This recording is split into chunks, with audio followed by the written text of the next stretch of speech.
Tonight on the Black Channel. Don't look now, but President Joe Biden has touched off a full-blown civil war in Hollywood. The Black Channel is live.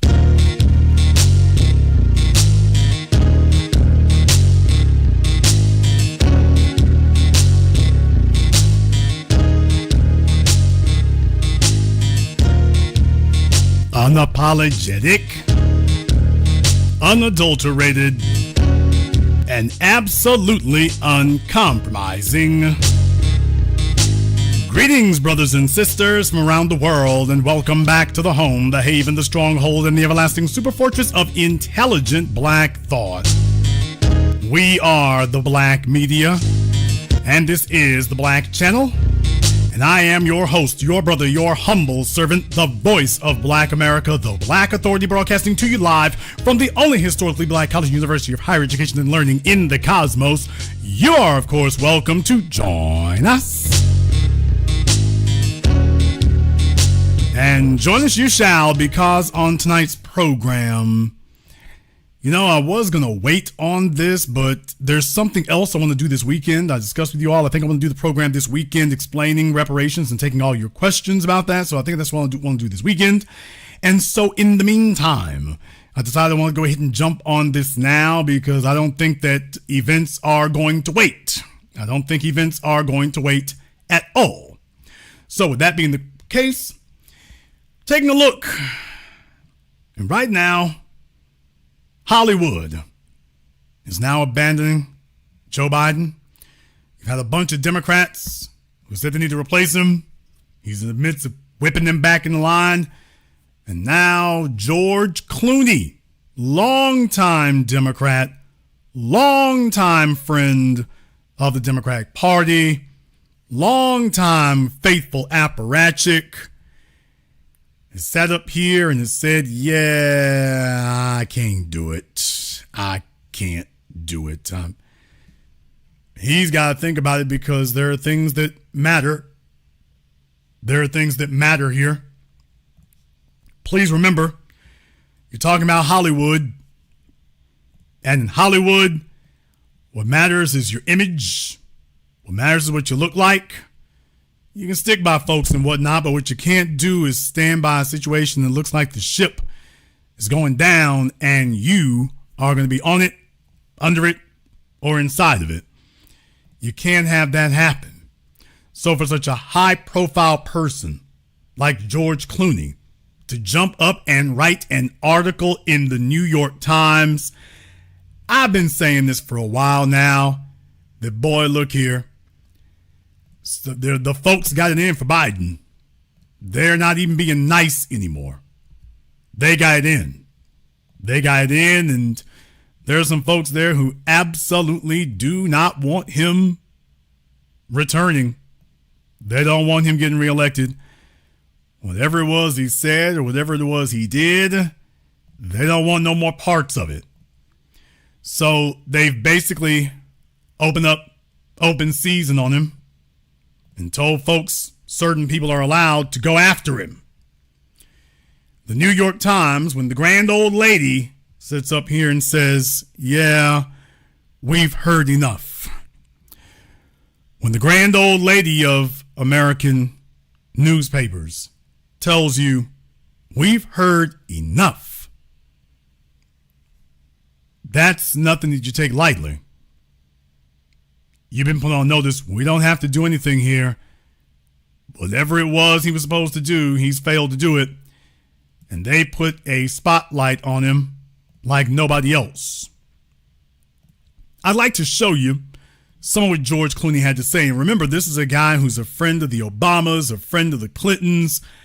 Hollywood loves him. And to make things more important here,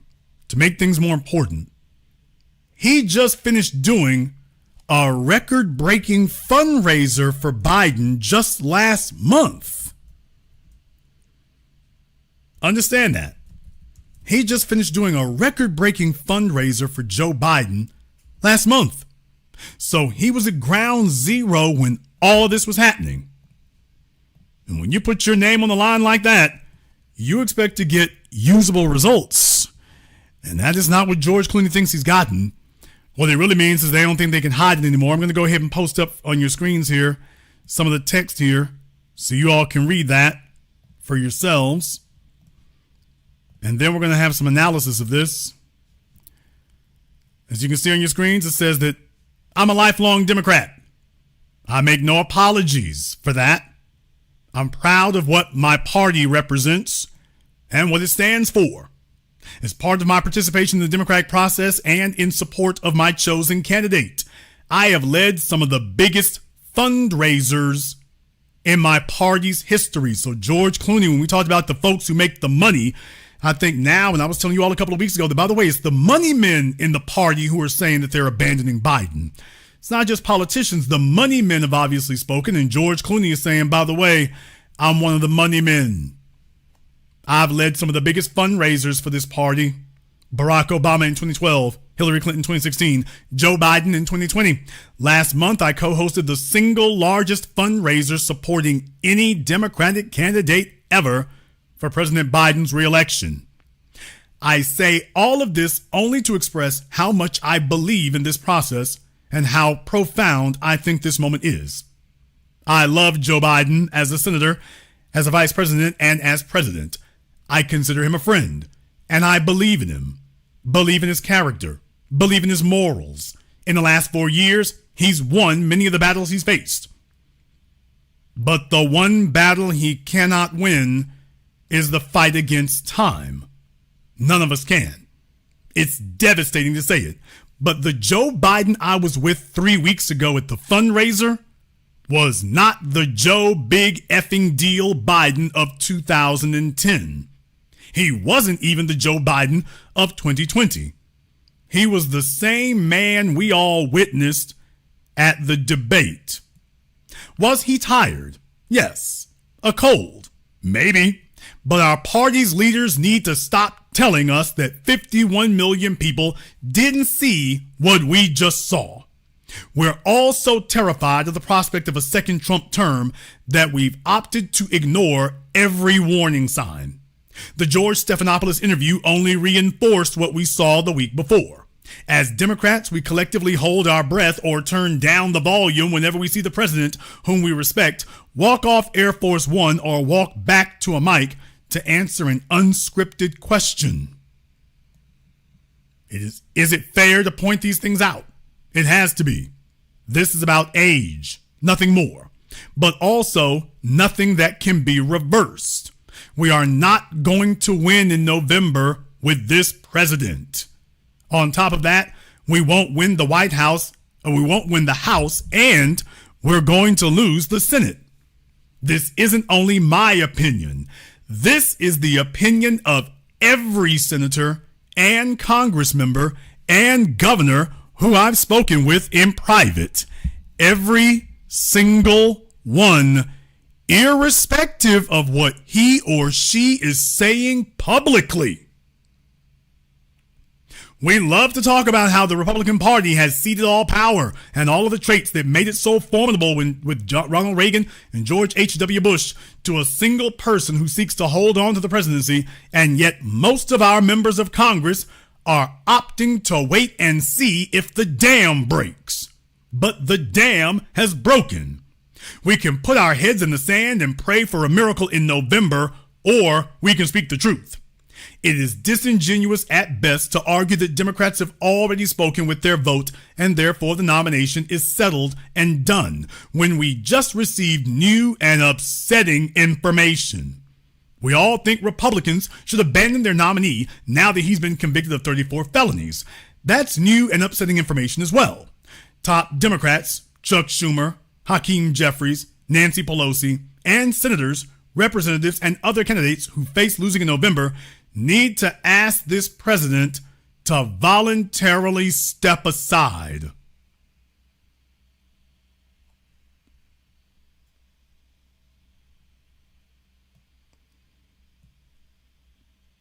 Well, somebody in the chat room said George Clooney is about to have an unfortunate accident. This is Hollywood royalty. These are big names, folks they count on, people that they need. They're going on the record saying, I raised millions of dollars for you last month, and I think you need to fall back. And I'm not saying this behind the scenes. Why did George do that? Why did George do that? Let me take you all over to X, formerly known as Twitter, currently still known as Twitter. And when you type in George Clooney on Twitter, when you do a search for George Clooney, folks, it is a full-scale civil war out there. It is full-scale shooting and bombing, stabbing with bayonets, poison gas, everything you can imagine. It is going down over there. I could sit here and just read you post after post after post after post after post after post after post. They are going at him and going after him on every conceivable level. I'll just read a few of these here for you. Imagine if George Clooney, Rob Reiner spoke out also against Biden, and the rest of those celebs calling for Biden to step aside had spent the past 2 weeks using their platforms to remind/educate/mislead people on the dangers of a weaponized Supreme Court, a President Trump with immunity, the horrors of Project 25. Now, folks, let me tell you, the Democratic Party has obviously made a decision and a calculation that they can't do anything to save Biden. So what they instead are going to try to do is scare the hell out of everybody about Trump and this Project 2025, which is not associated with Trump. But they're like, just keep saying it. Keep saying it. And hopefully we can kick this thing up and make it viable, because the candidate certainly isn't. So this is what they're stuck with. Next person here. I'm 65 years old. I'm on Social Security and my retirement. My wife and I live a comfortable life. Compliments of Generation X and Generation Z, by the way. And we still struggle. I'm sure you can only take 2 cruises a year instead of the usual 5. George Clooney and Rob Reiner have no idea about my life. I think Joe Biden does. I'm voting for Joe Biden. Howard at Law. George Clooney is not black. Neither are you. George Clooney is not Jewish. George Clooney is not female. Neither are you. George Clooney is not poor. I don't think you are either. George Clooney will not be hurt by a Trump presidency. I, and likely you reading this, will. So I am riding with Biden. Sir, how has Biden helped Jewish people? And they're upset right now. This guy is more important than George Clooney. Things George Clooney used to have his platform for, detailing Project 2025, reminding young people, this guy's going on and on about that.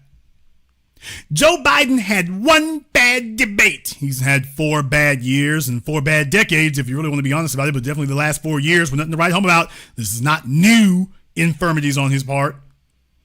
Now certain celebrities want him to drop out. Well, Stephen King wrote some bad books. Stephen Colbert had a few bad TV episodes, and Rob Reiner and George Clooney made a few bad films. I demand that they drop out of the entertainment business. So now they're going after Stephen King and Stephen Colbert? Okay. So in other words, that circular firing squad is getting bigger.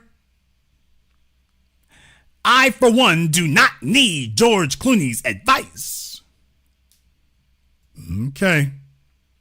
George Clooney couldn't get a documentary out in 3 years, but he wants a new nominee to run a successful presidential campaign in 3 months? Cool. I will be canvassing again this weekend, and the focus is on low turnout, Democratic independent voters who haven't shown up in every election cycle.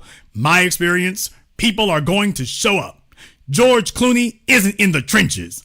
I am. Now grab a shovel and help me get out the vote.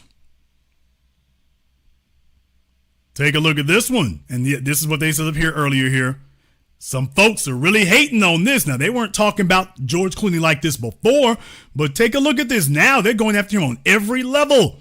This is George Clooney's house on Lake Como in Italy. This is what several decades of Republican tax breaks brought him. What? Didn't George Clooney just tell you that he was the biggest fundraiser in Democrat? He's a Democrat. He supports Democrats. He's a member of the party, and he's the biggest fundraiser for Democrats ever. And yet, when these folks are going at him, they're saying, by the way, take a look at how Republican tax breaks have helped him. I mean, boy, you all just thought this happened on Black Twitter. You all thought this only happened on Black Twitter. I mean, they look, hey, nigga, we got pictures of your house. He not like us. This is what several decades of Republican tax breaks brought him. Republican punks with options like this need to shut the entire F up immediately. How ladylike. How ladylike. Yeah, y'all thought Black Twitter was bad. Oh, you step over there on that other side. You get out of line on that other side, and look, I mean, they didn't even ask Clooney for an explanation. They just like, man, damn an explanation. We going at him. We going at him. I did not vote for Joe Biden because of Rob Reiner. I did not vote for Joe Biden because of George Clooney. I did not vote for Joe Biden because of Barack Obama. I voted for Joe Biden to stop Donald Trump. Folks, all I did was type in George Clooney's name on Twitter. That's all I did. And this is what is coming back. Have you seen a single complimentary thing about George Clooney yet? If you look up George Clooney on Twitter today, it's a madhouse. By the way, Elon Musk is licking his chops because all the folks who wanted to sink Twitter, and by the way, I am no friend of Elon, the white supremacist Musk, as you all know. But by the way, all the folks who wanted to say that Twitter was irrelevant and whatnot, now they've all piled on over there. So yeah, goodbye Mastodon and the rest of you. Mastodon, Threads, whatever's. Yeah, this is great business for Elon. Let's hear it for free speech over there. Here's the next one here, because you know there's always one. There's always one. Dark skin, purple lips, got her hair twisted up. What's she saying? This is, okay. I'm not saying she is. I'm just saying this. She got that chocolate delight look. She got that look that says, you know, I'm Zaddy's chocolate delight. I'm not saying that she is. I'm just saying, by the way, she fits the profile visually. She fits the profile. George Clooney and others do not speak for black women. They do not speak for black women. Black women. With them booster gold shades on, but I'm just, all right, enough.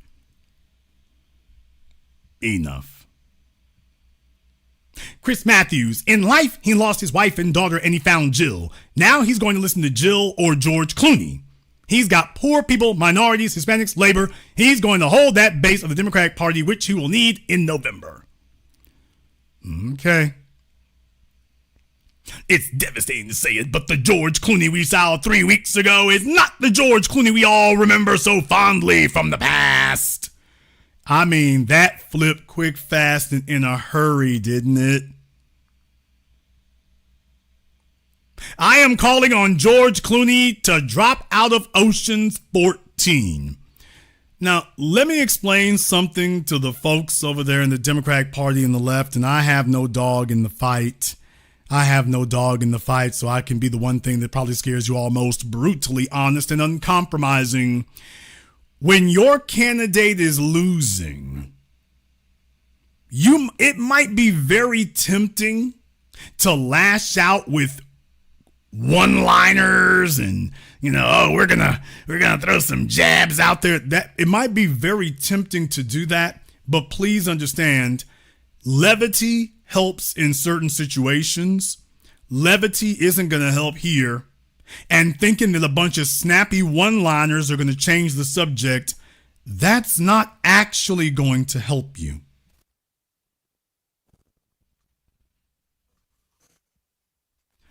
The problem is that so many of you are entertainers or want to be entertainers that you don't realize when this isn't the time to try to be entertaining. If you're going to help Biden, you're going to have to talk about what's great with Biden, not what's bad about everybody else. Say whatever in the world you want to about Donald Trump at this moment in time. But the bottom line is nobody thinks that Donald Trump is going to have to be led off the stage by hand. Nobody thinks that Donald Trump is going to sit up here and need some help getting out of a limousine. Nobody thinks Donald Trump is going to need help walking up a flight of stairs. Nobody thinks that.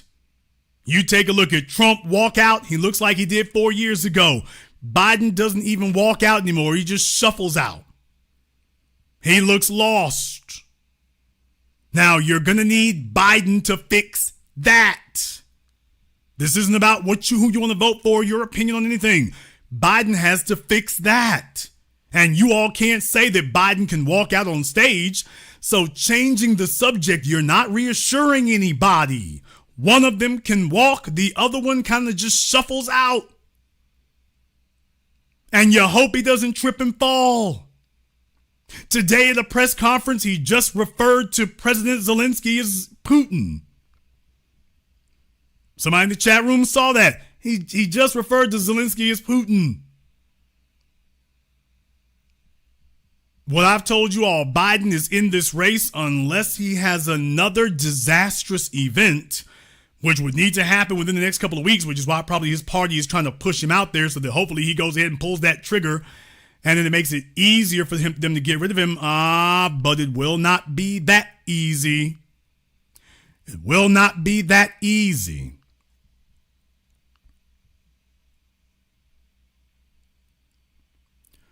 Can we get George Clooney or anyone else to clarify for us how an 81-year-old man can make 2 European trips, a West Coast fundraiser, and try to be a family man all in 1 week and not be a little bit rattled?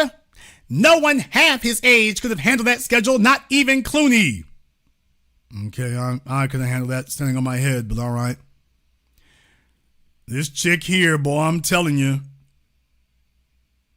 Yeah, if you think that's going to help you, like I say, just folks sitting up here thinking they're being sassy and smarmy, thinking that that's going to help you. You have a serious adult situation, and this is how you're responding to it.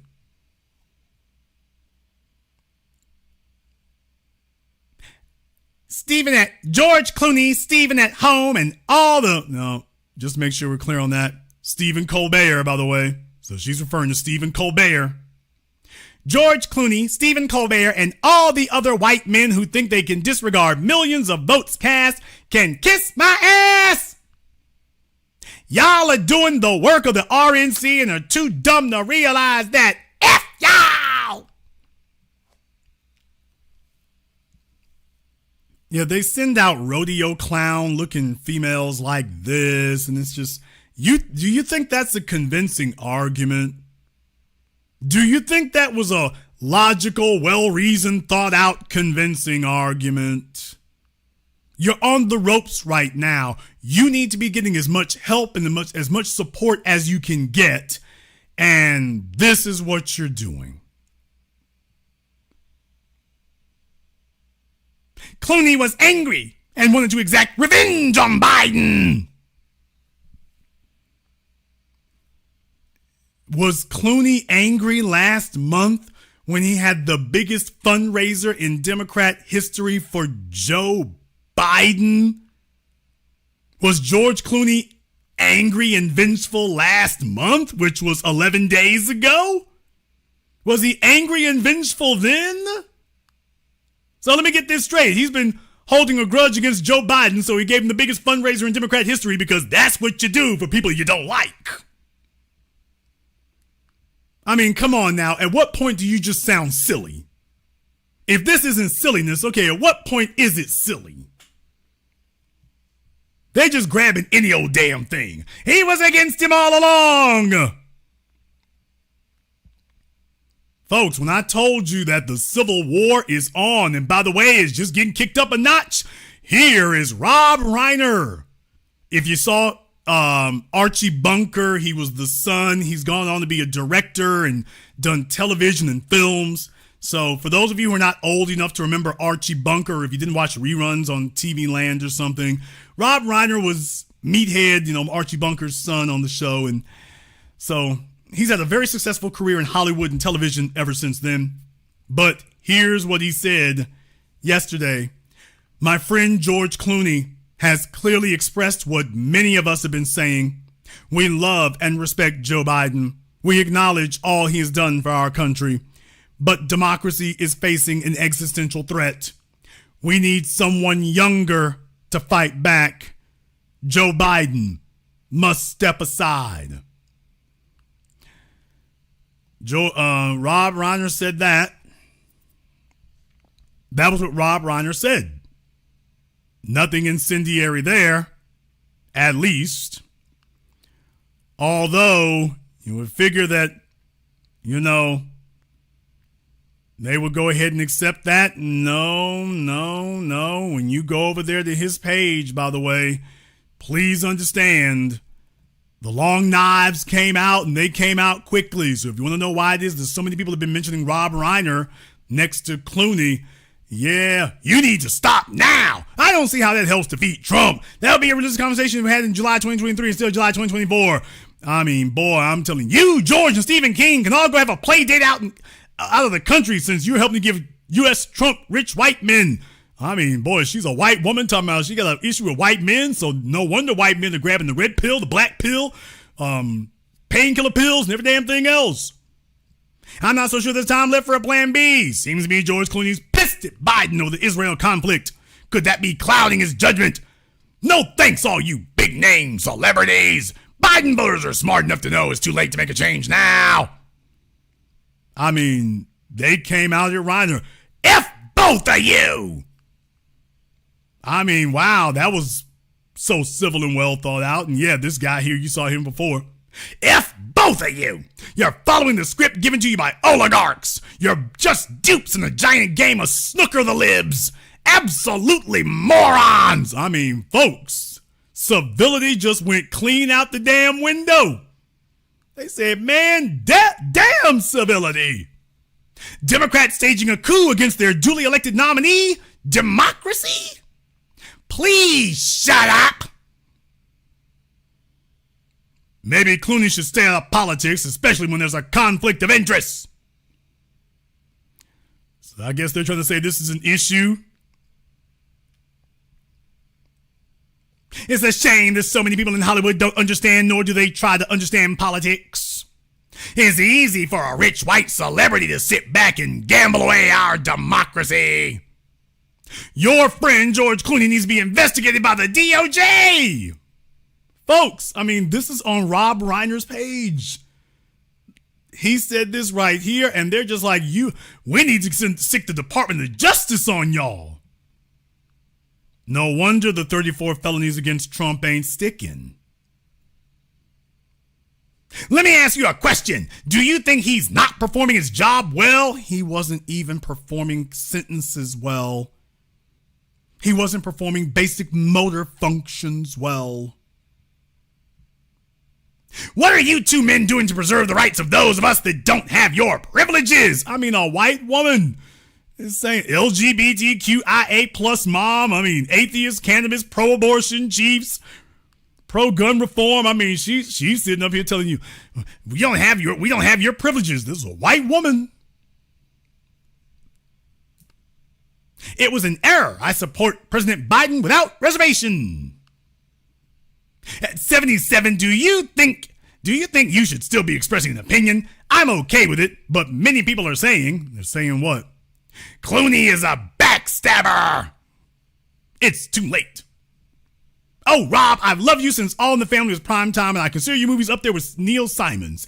Even though we differ about some things, I support you. But, sweetie, you are about to learn a lesson of a fan base. They will turn on you in a quick minute. They sure did.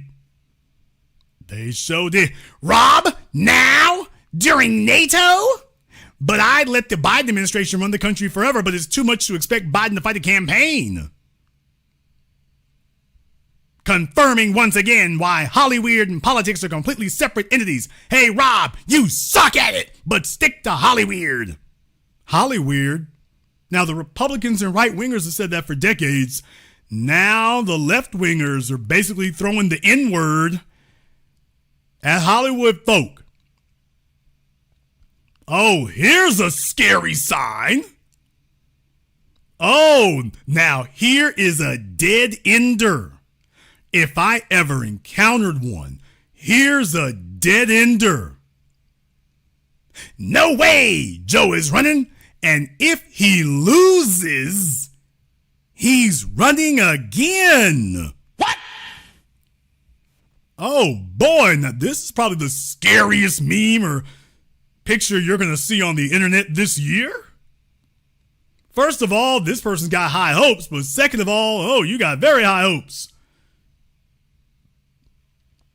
Take a look at this one here.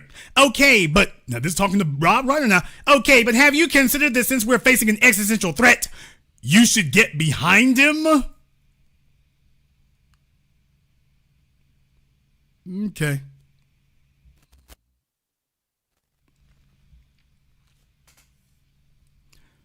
Full-blown civil war. I mean, anybody who is not lockstep, they are not on your bumper, they're on your neck. They're on your neck. Millions of views. Elon must have put this at the top of Twitter. Millions of views. And thousands of comments, mostly coming for Reiner's neck. Clooney, just forget about it. Forget about it. Forget about it. They don't want to hear it. They don't want to say it. They don't want it. I mean, they're not even playing at all. They're going for it. Just in case you didn't know that was enough, earlier today, D.L. Hughley shows up on CNN. CNN, a network here that basically is about to go to the right of Fox News in their desperate attempt. By the way, is that a snakeskin jacket she's wearing there? Snakeskin print jacket? Okay. This was D.L. Hughley on CNN responding to the comments by George, the New York Times opinion column by George Clooney, telling Biden straight out to step down. Day by day, there's a bigger reaction across the country about whether or not Biden should be. Day by day, there's a bigger reaction across the country about whether or not Biden should be on the presidential ticket. Now Hollywood is weighing in. As we mentioned, George Clooney was urging the party to move on from Biden after the debate, writing in the New York Times, quote, "Our party leaders need to stop telling us that 50 million people didn't see what we just saw. We're also terrified by the prospect of a second Trump term that we've opted to ignore every warning sign." Whether you like this or not, President Biden has had the legislative agenda that would rival FDR. And so I think that while people have the right to voice their opinion, they should be rooted in some level of sanity. If you look at where, for instance, if you look at where George W. Bush and John Kerry were at this time in their race in June and July of that year, Kerry was 7 points ahead of him. If you look at where Barack Obama and Mitt Romney were in their race, October 16th, 2.5 weeks before that election, Romney was 4 points ahead of Obama. So, and the thing that those two people have in common is the power of the incumbency. So you have openly people advocating for a president to give up the power of the bully pulpit and the incumbency months before a presidential election, which is ridiculous. Historically, no president has ever gave up incumbency. No party has ever gave up the incumbency of the president and won the election. So D.L. Hughley is jumping out there and making it clear where he stands on this. He's not happy about that. He's not happy at all. He's gone over his stats and figures to let you all know, by the way, he has reviewed the data. And that he thinks even if you poll Biden, if you've never had somebody win under these circumstances before, you poll an incumbent and win an election, that's never happened. So Hughley has put on his political analyst hat And he's let you know he riding with Biden. Biden is the best president, has the best presidential agenda since Franklin Delano Roosevelt. Here's the problem here, DL. When you slab on the bull crap as if you just took a great big huge soup ladle scoop of peanut butter and just slap it on top of the bread there and you start spreading it over there, you got a quarter of an inch of bread and 6 inches of peanut butter stacked on top of it. And it's like, okay, dude. At what point do you realize you're laying it on too damn thick? The best legislative agenda since FDR? Man, they just saying things now, y'all. They have invented a politician. This is what Hollywood does. For those of you who don't associate with people in Hollywood, I want y'all to understand having a core is not what people in Hollywood do. You don't get to make it to Hollywood or in Hollywood and have a core. I need you all to understand that. I don't care how much you think you know them or how much you think you like them. I know these people. They don't have a core. Everything for them is about looking out for the next gig. That's it. Looking out for the next gig. They will say anything. The biggest mistake that we can make as a people is to believe that any of them got our backs or that they have, that they have any type of principled positions that they will stick to. They belong to the highest bidder. If you're offering a more money or a bigger deal or a more prestigious role, then they're your buddy. And they will disregard everything that happened before this moment. As a matter of fact, they're taught to do this. They're trained to do this. They're conditioned to do this because they can't afford to operate any other way. Things are too sparse. It's too thin. You need too much help. They can't afford to really have principles like that because the folks who helped you today or gave you a role today are not going to be available to do that for you tomorrow. That's the world that they inhabit. It's just never happened. What I found, there was an interesting point, and I hear you in the historical references. It gives great context to understand how these numbers can shift. But there was a point in this op-ed, and when he talks about how, and I'll read it here, he's talking about how there was new and upsetting information. He talks about, we all think Republicans should abandon their nominee now that he's been convicted of 34 felonies. And so I just wonder from the perspective of the timing aspect of it, did you see anything with respect to President Biden and the power of the incumbency that would give you the same level of concern about Republicans trying to replace their nominee because of felony convictions and Biden's 90 minutes? I think that I interviewed the president on May 29th. That's interesting. Did Ice Cube ever get to interview the president? So let me get this straight, y'all. One other thing. I'm going to say it because as the anchor man of the new black media, it is incumbent on me to remind you that, by the way,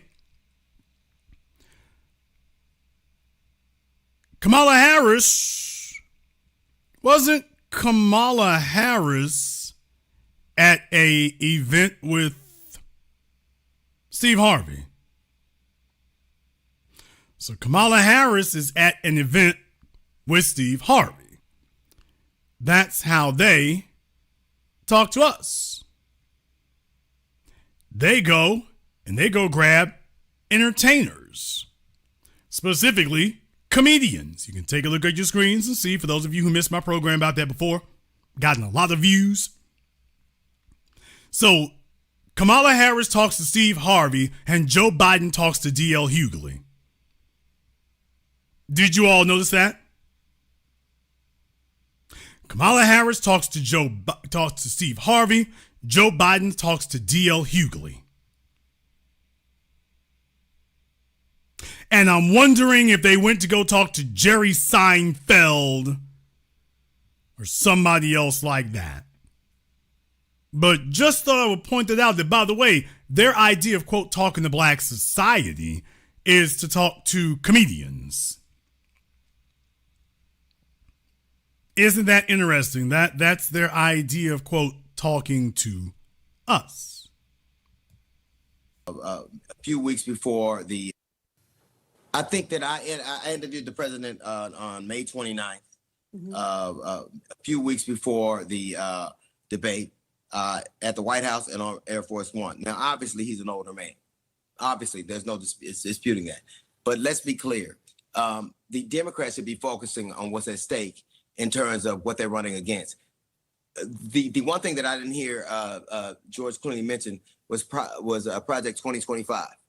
And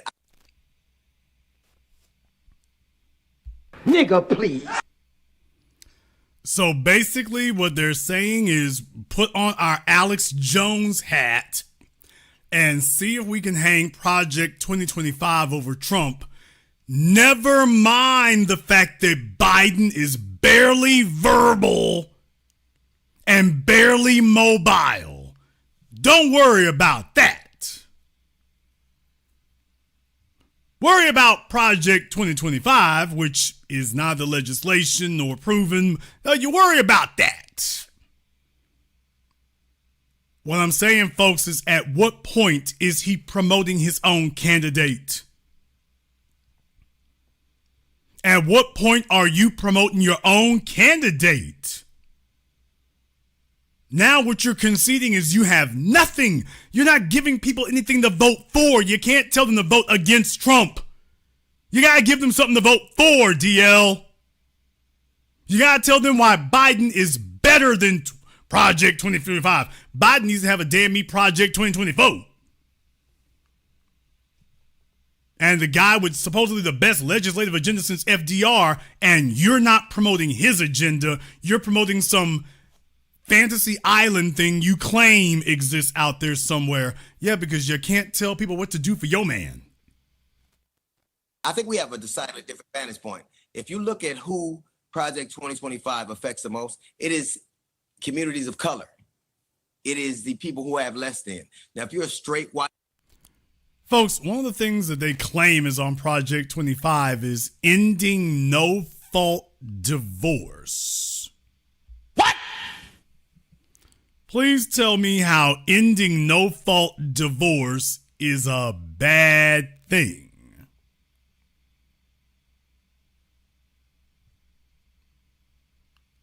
All right. They just saying stuff now. White male in this country, you could be disappointed in the election who have less than.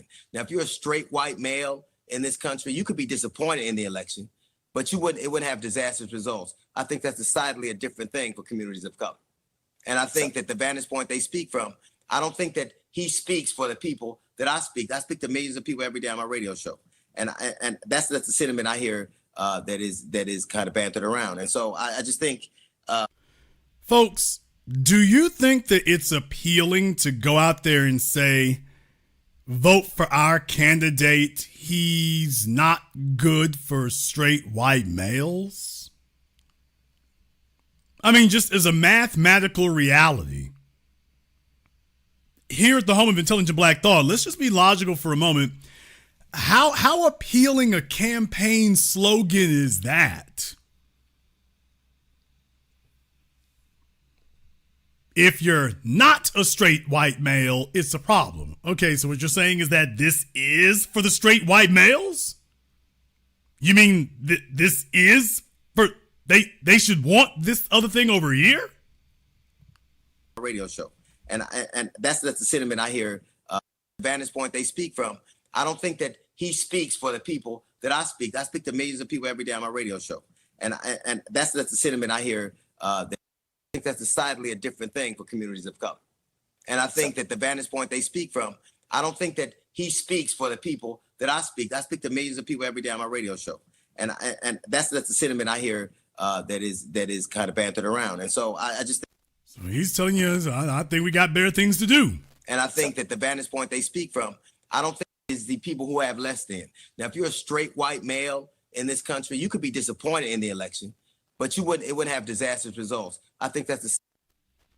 I mean, do you hear that? If you're a straight white male, you might be disappointed, but it won't have disastrous results. Then why should any white men vote for your candidate, DL? People, when I tell you that they have the most incompetent, and GL claims he's literally a comedian. This isn't even a political operative. This is silly as hell. Why would you say that to them? If you're a white male, this election isn't going to be a bad thing for you at all. And your candidate needs every vote he can get. Or did somebody tell him that most people are gay? This is what happens when you hang out in Hollywood. Well, if you're a straight white male, 98% of the population is heterosexual. 98% of white men are, or at least 95. And he's literally sitting here saying that, by the way, this election will not hurt you as a white man. Then why should they vote for your candidate? Hell, why should they vote at all when you just told them the worst thing that can happen is the election will be disappointing, but it won't be disastrous?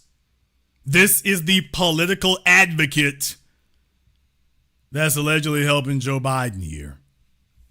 But things get even worse, folks, because I've been telling you this now for a while. And it's my job and duty to make sure that you understand what you're looking at while other people try to guess their way through it. I make sure that you have the insight and analysis that you'll receive absolutely nowhere else. I wanted to make sure that I found something in particular to let you all know that if you tell yourselves that removing Joe Biden is going to go swimmingly or easily or it'll be a expedited process, you got another thought coming. Now, this is actually from June 29th. It's a little over 10 days ago. The Heritage Foundation is working on election legal challenges in case Biden is pulled from the DNC nomination. What? So in other words, the Heritage Foundation is getting itself prepared to play defense attorney for Joe Biden's nomination, even if he is not the candidate. They are going to demand that the Democratic primaries be upheld as they were voted on. This is the Heritage Foundation saying we're going to go to court to make sure you all have to stick with this candidate. Now, some of you may say to yourselves, that's silly as hell. They can't do that. And you're a buffoon who has not actually read the laws. You sit there on Twitter, you only read little blurbs if you read that much, and you don't actually know what the laws say. Take a look at the subheadline. At least 3 swing states, Georgia, Nevada, and Wisconsin, could restrict Biden's removal from the ballot. A major conservative activist group is preparing for legal battles in case the Democratic Party chooses to pull President Biden out of the running before or after he becomes the nominee. I'm going to skip down here a little bit because I want to get to the part that really matters. Heritage Foundation has already identified multiple states in which a switch away from Biden before or after the nomination could mean serious trouble for the Democratic Party. In a separate statement, the Oversight Project warned, quote, if the Biden family decides that President Biden will not run for re-election, the mechanisms for replacing him on ballots vary by state. There is the potential for pre-election litigation in some states that would make the process difficult and perhaps unsuccessful. Given the expected intensity of election integrity concerns in this election cycle, policymakers and the public should be educated and aware of the contentious path ahead. What they're saying is, do not think that you can just pull Biden from the ballot and there you go. All the states that chose him as the nominee, you're going to have to go and undo them, and different states have different rules about what happens once you are selected. Well, Jason, what do you mean? Heritage points out that many states, including swing states such as Georgia, Nevada, depending on where you're at, and Wisconsin, might not allow a replacement on the ballot. What? Georgia, Nevada, and Wisconsin might not allow a replacement on the ballot. Wisconsin does not allow a candidate's name to be withdrawn from the ballot except due to death. Damn! So you mean when Jason told you all last week and the week before that, by the way, yeah, you can't remove Biden's name from the ballot. As a matter of fact, there are some states where you can't remove it even if the person's dead. Well, in Wisconsin, you can't remove the name unless he's dead. Nevada allows changes to its ballots up until 5 p.m. on the fourth Friday of June in the election year. Auntie, chill. It also allows special consideration if nominees die or are determined to be mentally unable to proceed. Well, if Biden refuses to step down and refuses to have a doctor declare him, who's going to declare him unable to proceed? So in Nevada, I know I keep switching. You've already passed the deadline in Nevada. You've already passed it. In Wisconsin and Nevada, you've already passed those.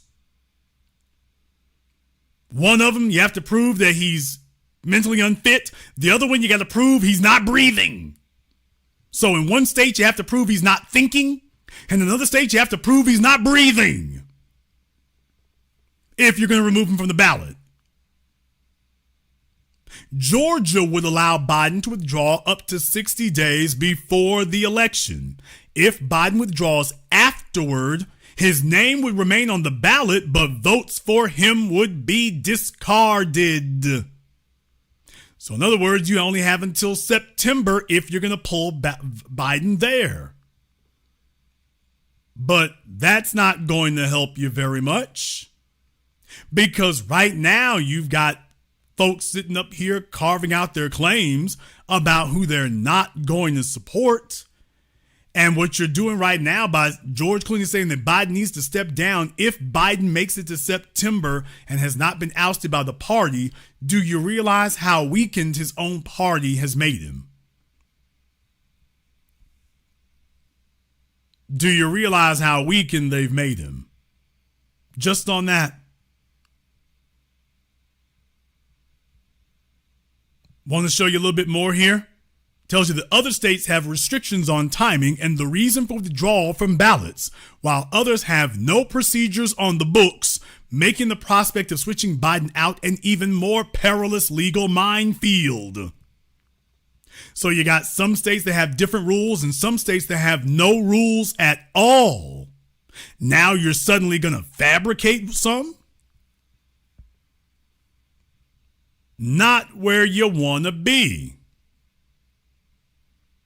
So, yeah, for those of you who didn't know, did I call it or did I call it? I've been telling you forever here that for people who can't be bothered to read the laws, don't know what the 25th Amendment actually says, they heard somebody say the word 25th Amendment and didn't actually read it to see exactly what it says. And essentially, folks, the 25th Amendment does not come into play basically unless the entire Democratic Party rises up against him. If they rise up against him as a whole, then yeah, the 25th Amendment comes into play. But you would have to start with Kamala Harris. This does not work if she doesn't go along. Because what you'd be doing is saying we want to remove him and put the vice president in place. So this doesn't work if she doesn't go along. You're going to have to get his cabinet and the whole party, but it starts with his cabinet, starting with her. She would have to be the first knife between his ribs. And then you'd have to hope that everybody else rallies around Kamala Harris, the most unpopular candidate since gonorrhea. So you'd have to expect that they're going to rally around her right after she finishes sliding this knife between Joe's ribs. And if you think that's going to go easy, you better take a look at what they're doing to George Clooney right now. You better take a look at what they're doing to Rob Reiner right now. You think you're going to just waltz in and put the crown on top of Kamala Harris's head? These folks saw what Joe Biden did, and they giving anybody who's saying otherwise the business.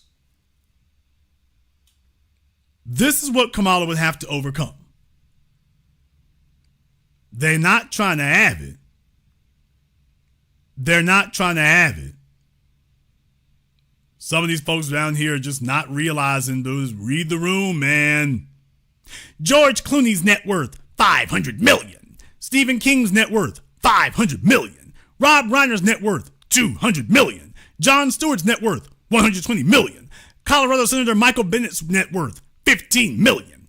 Why is it that only rich white men want Biden to drop out?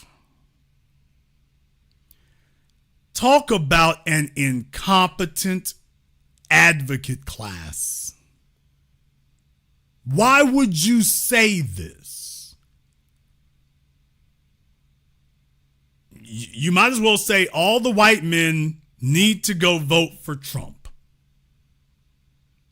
How many times do I have to warn brain-dead ignoramuses out there? These, in white society, they put on Republican and Democrat like a jacket. Black folks sit up here and get it tattooed on their ass and tattooed on their face. They get a donkey tattoo on their forehead and a donkey tattoo on their cheeks. Throwing up gang signs. I'm for the damn. How you make a D with your hand? Damn. White men are like, man, they put it on like a jacket and take it off like one. This election, he's Democrat. Next election, he's Republican. It is not that serious for them. Now you're telling all the white men here, go put on that Republican jacket. They're about to try to turn white men into a swing vote. Just saying. These folks don't get it. They don't get it. And right now you are watching as a full-blown civil war has kicked off. That's the last thing you need. Because here's the problem, folks. Here will be the issue. The issue will be if Biden is removed for whatever reason. You do understand that kicks off a whole new problem, don't you? If you attempt to slide Kamala Harris in place, the exact same people who told you that Biden cannot win, do you think that Kamala Harris is who they want? So if you don't, his folks are already moving in position to say, nope, can't use the vice president, even though that's supposed to be her right. They're saying we want to start over from zero. Well, all of the beatniks on Twitter there, sassy Twitter, is going to sit up here and say, what about Sister Girl, even though she's Asian? So male G-string Twitter is going to go nuts. And female steel-toe boots shoes going to go nuts. Steel-toe boots going to go nuts if you don't grab Sister Girl. But the guys who want Biden gone, they're going to be demanding that you leapfrog Kamala, because they're also going to say that she can't win and that putting her out there would be suicide.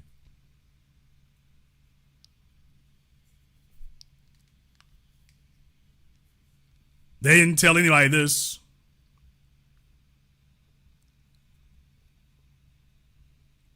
As soon as she tries to jump up, 5 of them are going to jump up there to tear her right down. She's not going to get any traction whatsoever. None. She's not going to get any traction. If Gavin Newsom tries to go, Sister Girl is going to sit up here. Sister Girl Twitter is going to jump up and say, no, not him. So you're going to have the white side over there that's going to say, we need a clean slate. Then you're going to have everybody else saying, nope, you're not going to leapfrog Sister Girl. They're going to want a symbolic win, even if that's all they can get right here. So, yeah, man, it's not going to go easy at all. Not going to go easy at all right there. Even if you do remove Biden, you're going to have to get the party to rally around one person. And remember, everybody is going to say whoever the nominee isn't enough. Kamala won't be white enough. Gavin Newsom won't be black enough. Gretchen Whitmer won't be gay enough. They are going to immediately go in on each other. See, this is why you have primaries. You have primaries so you can get all that out the way before you get to the general election, and everybody's going to go ahead and rally around one person. You don't wait until a couple of months before the election, and then you start going at each other hammer and tong all the way into the voting booth, which is basically what you'd be doing. We're going to fight this out all the way to the voting booth.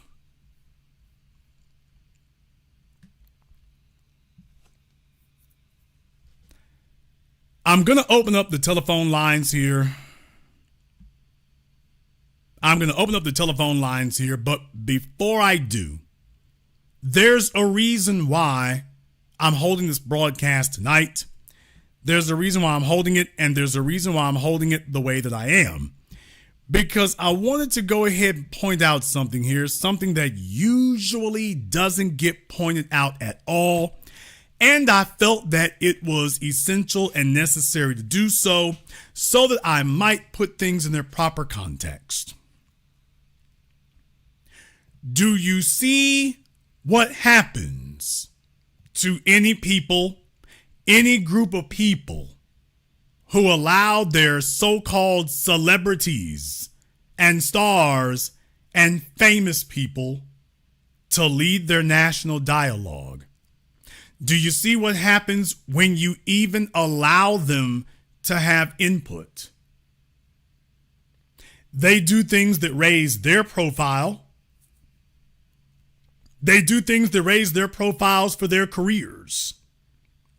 They do things that make them important, but they don't actually help.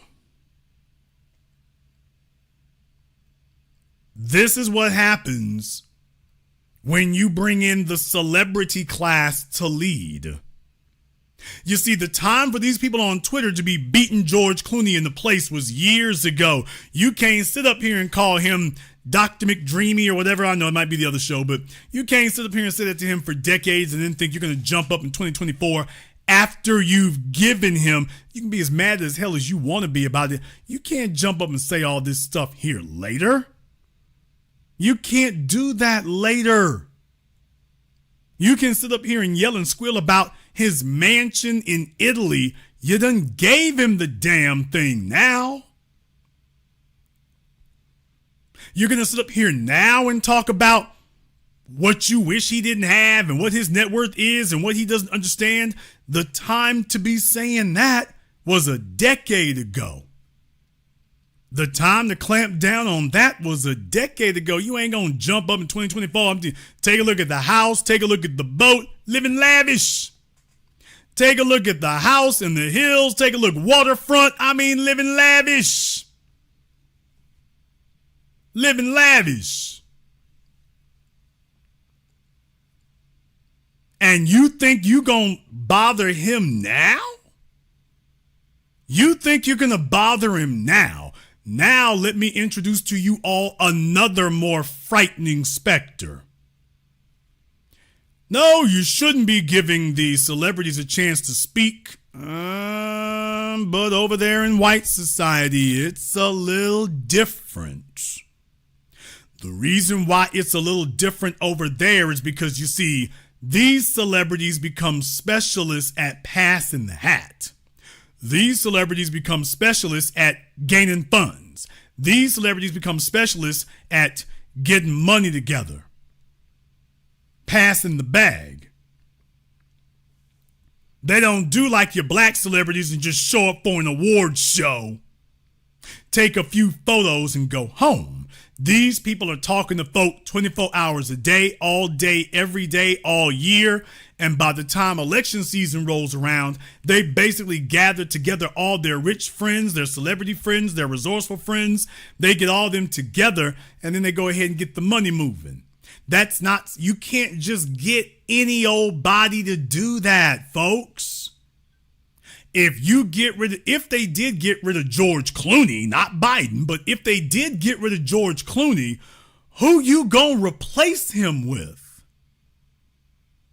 It's not like everybody in Hollywood trusts everybody else. It's not like they give them the same amount of shine or the same amount of recognition. It's not like that occurs. So if you did knock George off, who are you going to use to bundle together all these big name donors?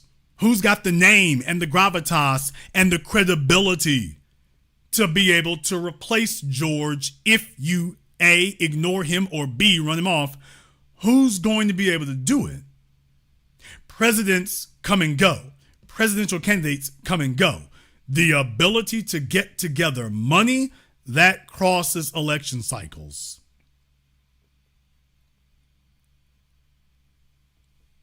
So you can't just grab any old body and put them in George Clooney's chair and then say, here, go get us $30 million. You can't just do that. So if they think they're going to go after him, they've got another thought coming, because how are you going to replace him? That's why the politicians ain't saying nothing. A bunch of jackasses on Twitter are flapping their gums. The politicians ain't saying nothing. They're not saying nothing because they can't grab $30 million in an evening. George can do that. George can do that. These other folks can't. So they shouldn't get in their heads. It's different when what you're seeing is what happens when the celebrity class starts to run things, but their celebrity class is a little bit different. However, you might disagree. Therefore, the telephone lines are now open. The number is 646-787-1933. That's 646-787-1933. Your personal access code to the blackest radio program in existence, the only one of its kind on planet Earth today. As always, you are welcome to join us. I want to thank everyone who has contributed for tonight's program on PayPal, Super Chat, Venmo. Shout out here to Lioness Blessed. Thank you very much for your support. Keyfield, Never Rock with DL. Thank you very much here as well. My man, Mr. Collington, and everyone else who's contributed tonight, thank you very much for your support. I'd also like to ask one more question while the phone lines are open, because I really want to do this for this weekend, although it just depends on how it goes. I would like to do a program, an open mic program, asking a simple question. Can you tell me why black people, after the last 4 years, why we should vote for Biden? What has Biden done for us that is of a magnitude that justifies us voting for him now? After 4 years, what has Biden done to justify us showing up for him now? That's a question I wanted to put out there. You can bring your Democrat operatives, you can bring your political posers or whatever. I wanted to go ahead and ask that question. That was a question I was looking at. I was thinking about doing it this weekend, but I can do it preliminarily tonight here. Why should we vote for Biden? What has Biden done to justify our vote? What has he done? Why is it that we shouldn't overlook him? What has he done? If you're going to tell us that it's an existential threat against what?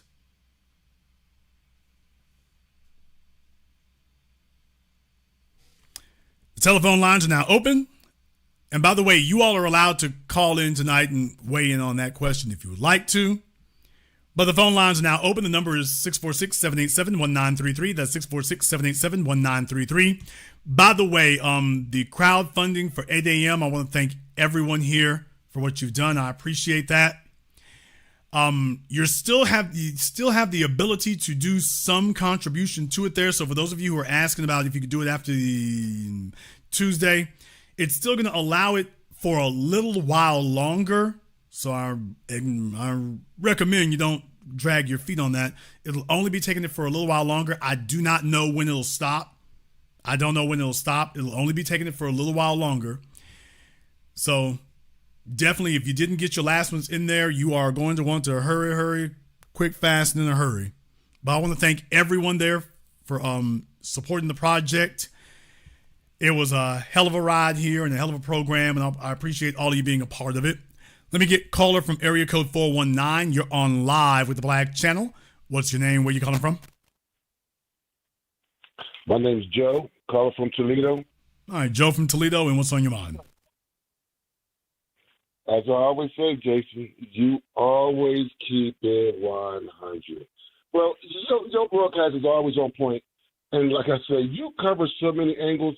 I just want to say how I appreciate how you brought it all together concerning the phantom replacement of that, how that's really impossible. I really like how you broke it down on the level of the rules that apply in that realm. And you know, and I know, as always, they most definitely will attack anyone who goes against their grain or agenda. You and I both know that. And, bro, I ain't gonna front that. You really did break it down in layman's terms. I mean, layman's terms. I'm gonna leave it with that, but I'd say the question you said that we are able to, say. I'm just gonna say he done absolutely nothing for us but bring us pain and tyranny with the policies that he has implemented over the 40 years. B1 Jason, keep doing your thing, man. Thank you very much for this call tonight. Let me get caller from area code 917. You're on live with Black Channel. What's your name? Where you calling from? Yeah, hello. This is Daniel from New Jersey. All right, Daniel, from where at in New Jersey? East Windsor. Okay, Daniel from East Windsor, New Jersey. And what's on your mind? Well, what's on my mind is this thing with D.L. Hughley and all these different entertainers. And it reminds me of what Malcolm X talked about, where he said, talked about puppets and clowns and how you don't see in the white community leaders who are comedians or not in a political atmosphere, while in the black community you see a lot of these political entertainers.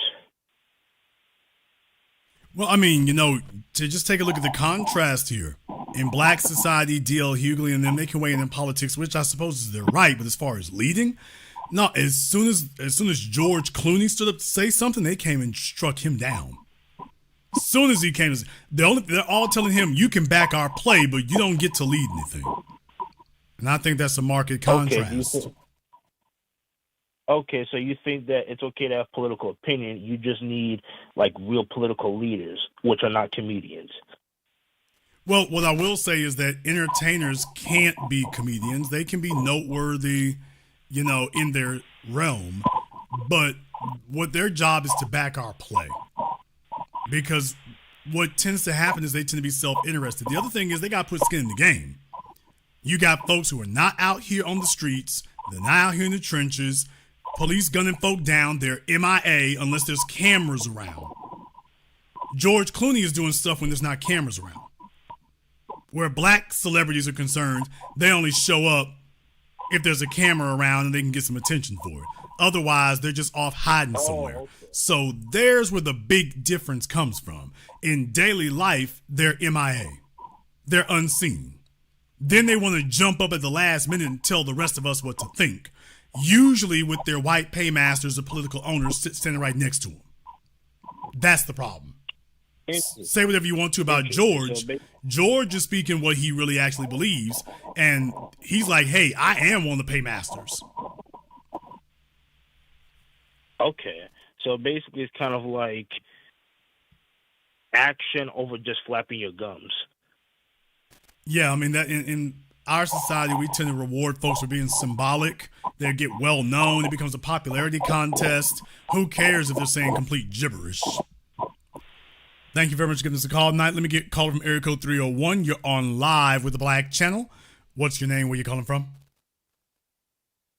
Hi, I'm Emma, and I'm calling from Maryland. All right, Emma, from where at Maryland? Yeah, I was just calling. Okay, Emma, slow down. I know. Slow down, Emma. One more time. Where at Maryland are you calling from, Emma? Oh, where? Gaithersburg, Maryland. Okay, Gaithersburg, Maryland. And what's on your mind, Emma? I haven't really seen what they talking about George. I know he had put out a statement, but I'm a nurse and I am supporting Biden. I know you were asking about what he's done for the Black community, but as a nurse during the during the pandemic, he working in the hospital, he really did a lot as far as supplies for clients and the nurses and the medical staff, and a lot of funding for that. While Trump really wanted everybody to drink bleach. So that's just my take. First of all, Trump didn't say for anybody to drink bleach or inject it in their veins or anything else. The other thing is, I mean, I understand, the Democrats are really out of ideas and they're hoping that people's memories are not 4 years long. But can we please be very, very clear about this? Donald Trump wanted to quarantine China. He didn't want there to be any flights from China to America. Nancy Pelosi in particular and the Democrats said that's xenophobic to say we can't let Chinese people come to America. A month later, the pandemic kicks off here, and what do you know? They're the first ones yelling, ooh, we should stop them flights from China. So what I say is what they're hoping is that people's memories are not very long, so they can just make up things that didn't actually occur. Well, Biden got all kinds of money for the hospital, ma'am, and tell me how that would be any different with Trump, Bill Clinton, or anybody else president. What did you get from Biden that you weren't already getting? As far as the pandemic? Yes, ma'am. Yeah, we were short. It took a while. A lot of people died before, supplies started coming in, like gloves were out, masks, just like. Yes, ma'am. And now are you, well, here's the thing. The reason for that is because you went to a situation where you couldn't use them more than once. And you had the general public doing something that you all had never had before. So it's one thing when you're in the medical profession, because if you go to Walgreens or something like that to buy gloves, real medical gloves, or, masks, and they're not really surgical masks either. But you all were not competing for supplies with the general public as if this was gas or bread or eggs. There's a reason why when there's a hurricane or a storm that comes through, eggs and bread get taken up. Well, yeah, everybody wants that. This was the first time that things that were really relegated to the medical field, everybody was expected to go get it. So, yeah, there was an immediate, instantaneous shortage of it. Because now the medical profession was competing with the other 300 million Americans. So how was that? How was that supposed to be prevented by anyone? I understand. Wait. No. Okay, let me back up here because you made the point there. Now I'm addressing the point, but I got to get an answer since you raised that as a point. Tell me, since you're raising that as a point, how you're trying to make that sound like that's special to Biden. How was anybody supposed to stop that from happening? Because everybody was buying. Here's the other thing is that you had a bunch of folks buying as much as they could. They didn't just go buy one mask or 5 masks. You had folks buying cars full of masks. One jackass, I covered that. He had a whole damn car garage full of hand sanitizer. Talking about he was going to put his kids through college. And I'm like, they should have arrested him. But they almost did. But that's what was going on. Please tell me, how was anybody supposed to stop that from happening? No, not the pandemic per se. No, the supplies. Shortage of supplies. You brought up the shortage of supplies. Okay, there were plenty of supplies until the general public started grabbing them all. And it took time to adjust because, of course, people were doing what they're doing and buying way too much and hoarding it. Okay, how was that? How was that Trump's fault or a shortage on his fault. That would have happened. First of all, that kept happening when Biden was president. It wasn't like it ended. So there's the first thing that's wrong. It wasn't like it ended when Biden became president. But how was anyone supposed to stop that from happening? We had more supplies though when Biden was president. Yes, it was also a year later. I'm sorry, it was actually almost 2 years later because there were still shortages when Biden took over in 2020. There were still shortages then. So yeah, ma'am. I mean, it was over a year later. In the pandemic. Say what? So that's he didn't even believe in the pandemic. That's why it was out of control. Ma'am. Okay. The part I just told you that as soon as the virus got started in China, he was getting lit up by you and your friends, saying that he's talking about China, the Chinese virus and the virus in China. He was the first person calling it out, and folks on your side said that was xenophobic. So, ma'am, he was the first one. He was the first one who acknowledged it, and you all said stopping people from China coming over here would be xenophobic. So, isn't it really that you all faulted him? He was the first one who called it out. Or are you saying that you either don't remember that or you're just going to pretend it didn't happen? No, I do remember. I'm just saying that he didn't really believe in the virus. If he did believe in it, I feel like that would have been better controlled. Okay, tell me, no. If you heard the virus was starting in China and it was already becoming an epidemic over there, then what are the controls that he should have done that he didn't?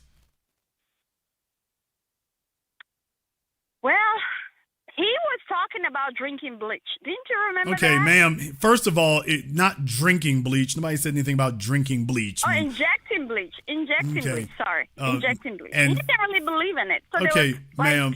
Furthermore, it wasn't really controlled. Okay, furthermore, I just asked you what was he going to do to control the virus, and now you've jumped to something else. So let's back up and try again. More supplies. Send us supplies. Send supplies to the hospital. Okay, why That's is it? What we were asking. Why? That's No, what but we were ma'am, requesting. why is it that we didn't do like Australia and simply segregate China and say you can't come to America from China?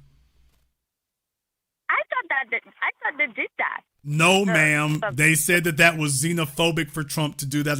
You can literally go look up on YouTube Nancy Pelosi, Gavin Newsom, with them saying, nope, you shouldn't do that. That's xenophobic. So what I'm saying is the steps that he wanted to take. So you're saying that they were still bringing in the virus. That's what you're saying. No, I said you said that he didn't do enough to control it. And I'm asking you, what was it that he could have done? He wanted to segregate. He wanted to quarantine China, and they didn't allow him to do that. So what else? Not necessarily Chinese people. No, when the virus was in China and you could have taken steps to isolate it there, why wasn't he allowed to do that? Why was that called xenophobic?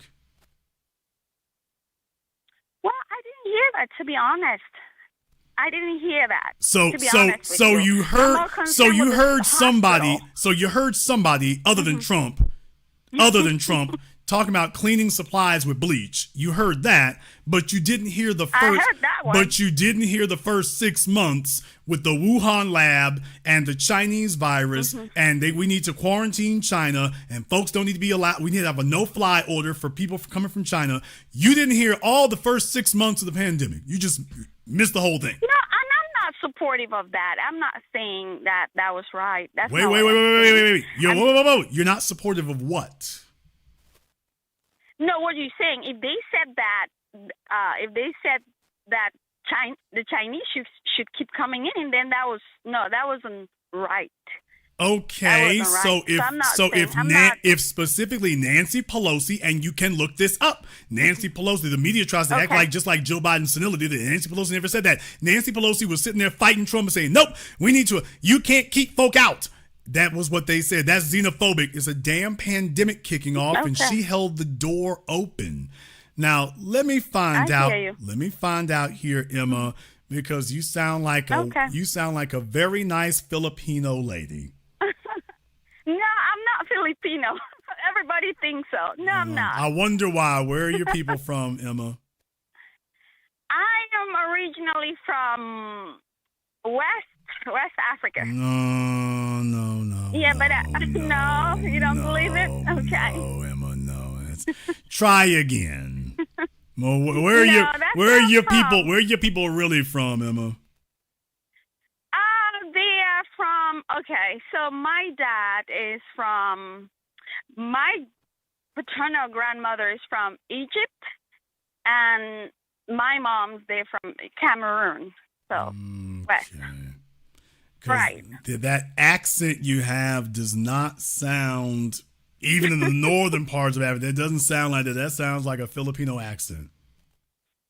Well, I've been here. Well, everybody says that. Everybody thinks so, but no. But that's what I told you. Okay, she said she came to Maryland and picked up a Filipino accent. I mean, California, maybe. Maryland, this is a first. No, I've been here a long time.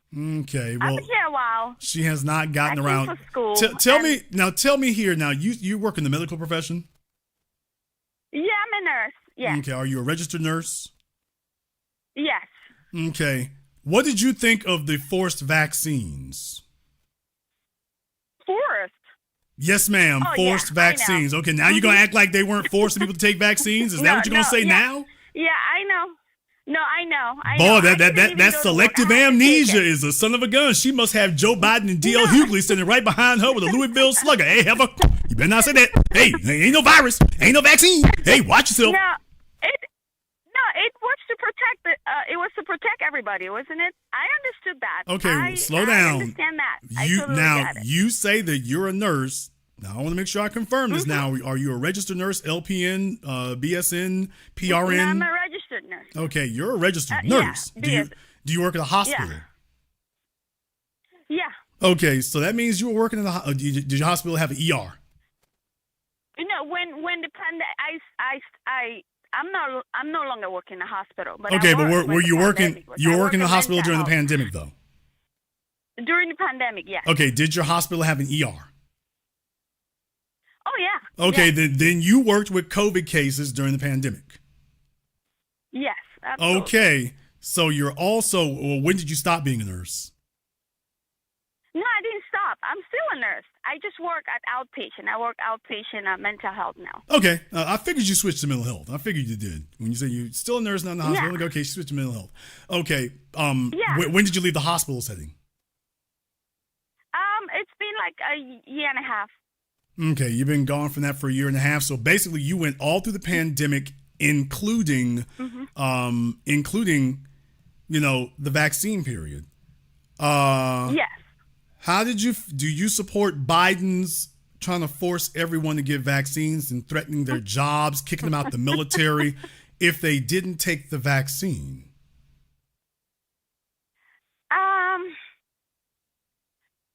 Well, the way you put the question, it was for public safety. I support public safety. Yeah. Okay.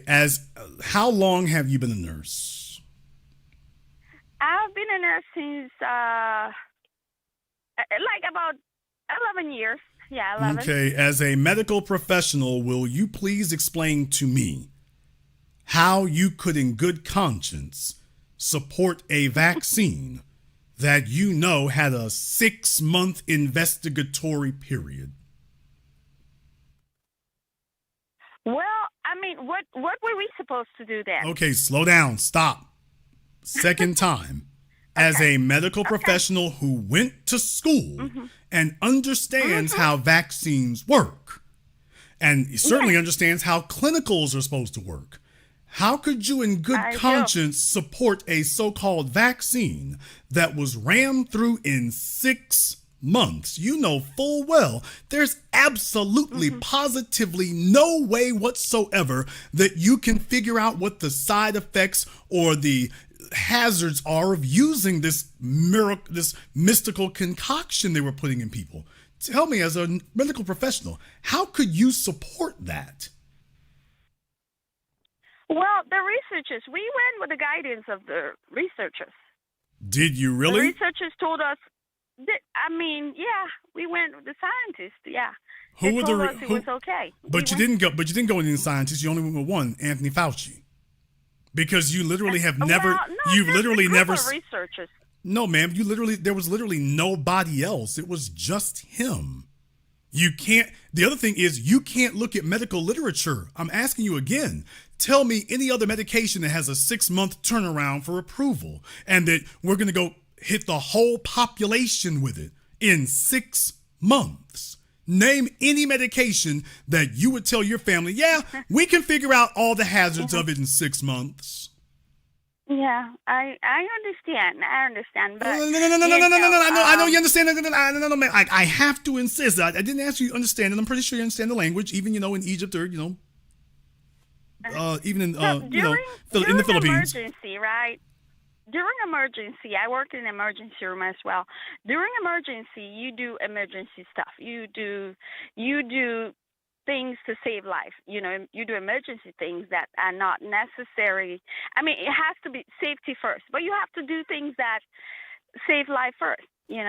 Okay, but here's the thing. As a nurse, I don't know if you are aware, you should be, whether we're talking about thalidomide or whether we're talking about, any number of drugs that have been brought to market that had to be pulled because we found out these things are downright dangerous. Where did they get that it's dangerous? Where? Okay, ma'am, all the literature that shows all of this cardiomyopathy. Mm-hmm.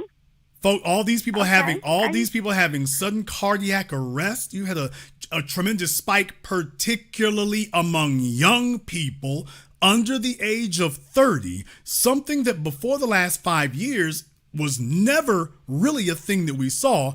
Now the media's acting stupid and playing dumb. They're acknowledging there's a whole bunch of young people, younger than ever. They're getting cancer and they're getting heart issues, but none of them want to acknowledge, by the way, about that virus we made everybody take here 4 years ago, about that. All of a sudden, everybody's acting dumb about that. Can I tell you something? Oh boy! Every medication has a side effect. Even over the counter at CVS. Yes, and that's why they are given a thorough investigation period to make sure that are we curing something or are we creating another? Are we not only not curing something, we're creating another issue. That's why you don't rush them through in 6 months. Boosters. I haven't had any issues. Do you know anyone that has any issues? Personally, I don't. And I'm a nurse. I see people every day. Most of our clients got the vaccine, the first and the second one, and I didn't see anybody with any problem. Ma'am, I could sit here and name some folk for you, but based on the way you started this phone call, you swearing that Joe Biden has done things I just showed you he did not do. You're claiming that Trump didn't do things that he actually did, and you claiming that you only remember what Biden did and you can't recall anything that Trump did while he was in office. And I'm just like, okay, I have a feeling that even if we showed you anything here, you would still say, oh, well, that's not enough. But here's what I'm going to say. No, are you denying that there has been a marked increase of side effects, heart issues in particular, hemorrhagic issues in particular, since this mass experiment of a vaccination? No, I'm not denying that. I'm not denying. What I'm saying is that even medications that I studied for 20, 30 years, they still have side effects. Yes, but right? not side of yes, effects. There are medicines that do have side effects, but these side effects are known, they are labeled, and they're taken into account that you might not need to take this because of known side effects. You don't sit up here and tell people, yeah, it's got known side effects that could kill you, but you can't go to work or keep a job or make any money unless you take it. And oh, well, if you turn out to be one of the unlucky ones, well, it's for the greater good. Now, what medication do we say? Tell me another medication we've ever told people that for. See, the pandemic wasn't. Okay, name another one. Okay, that was good. Okay, thank you. Okay, that was the pandemic. That was the pandemic. Now tell me another medication that we've ever said that for. No. Okay, so we make a most one-off so we can medications have have some side mass effects. societal experiment with this new drug that nobody knows anything about, this mRNA, which is experimental as hell, that nobody knows anything about except the folks hawking it to you. The government gives them immunity from prosecution or lawsuit because, of course, that's what you do when something is safe. You say you can't sue the folk who made it. That's what you do when something is safe. As a medical professional, you know that's got wrong written all over it. You know that. Well, I understand you, but desperate times, desperate measures. That's But healthy, here's right? the issue. But the issue is it wasn't a desperate time or desperate measures, except for folks who saw an opportunity for a power grab. Case in point, as a medical professional, you know full well that it was criminal, the fact that they're talking about a virus here when they showing it's got an actually limited effect in the population. Of course, it's not pleasant to have, but then again, what sickness is. Where young people were concerned, it really didn't do anything harmful to them at all. The younger you got, the less it affected you. And yet they were demanding everybody needs to get that. Now, you know, as a medical professional, that to sit up here and deny acquired immunity, you know that goes against everything you've been taught. Case in point, the mRNA. Okay, slow down. Case in point, you know this if you're a registered nurse. The mRNA vaccine goes after only one of the proteins, whereas if you encounter the illness, you would acquire immunity against all of the proteins. And yet, instead of that, they were saying, nope, go ahead and get this vaccine and we're going to stop the spread. And then it turned to slow the spread. And then it turned to, oh, well, keep taking vaccines until it helps you. And what did we find out later? It neither stopped the spread nor slowed it down. They swore up and down that if you got vaccinated, it would work like polio or the measles or chickenpox and you wouldn't get sick. Then, oh, well, if you get sick, trust us, it's not as bad as it would have been. Trust you? Prove that. So you got vaccinated and slow down. Slow down. Have you ever had COVID? Okay. You worked in the hospital. Sorry? Have you ever had COVID? No, everybody had COVID. I didn't. Well, boy, y'all, isn't she a special snowflake? Isn't she a special snowflake? Well, all I'm going to tell you here is it's certainly not a pleasant experience, but you know full well that the idea of talking against acquired immunity, you know that goes against everything in your medical literature. You know that. That goes directly against what you've been taught. And you know that. I understand you. I understand. I mean, are you so beholden to Biden and the Democrats that you will sit up here and say, you know what? Damn everything that I know as a nurse. Forget what you were taught in school. What you have observed as in the medical professional, all that just goes out the window. So we can go, ma'am, are your abortions really that important to you? I hate to get into a woman's business here, but I've got to ask you. I mean, that's important to me, and that's on the ballot, I feel. How old are you, Emma? In my 30s. Do you have any children? I have one. Do you have a husband? No. Y'all, let's hear it for West Africa. Emma, excuse me. What African family you come from when you talking about abortion's very important to me? No, I'm just saying in case of incest, and they're not. It doesn't seem like the Republicans are making a lot of exceptions. Okay, so you're saying that you want abortion in the case of incest. Miscarriages, Wow, this is getting longer. Stuff like that. I don't know what stuff that means. Can you go a little bit more into detail? In emergency situations. Yeah, an emergency situation. So you're saying that for incest, which rape. Now it's rape. Okay, so now we have moved beyond emergencies. Now we've moved to incest, rape, emergencies. Okay, anything else? A woman should choose. A woman should have a right to choose. Okay, what should be the limit? In the case of rape, what should be the limitations? The baby. They should have a right. Okay, what should be the limit? What should be the limitations on a woman being able to get an abortion? As the number of weeks. As in the number of weeks, or I'm asking how do you you, mean? under what circumstances should a woman who comes in for an abortion be told, nope, you can't have one? I think after maybe 15 weeks. So you think Six. after 15 or 16 weeks. Because at 15 weeks, you don't even know you're pregnant. A lot of women don't know they're pregnant at 15 weeks.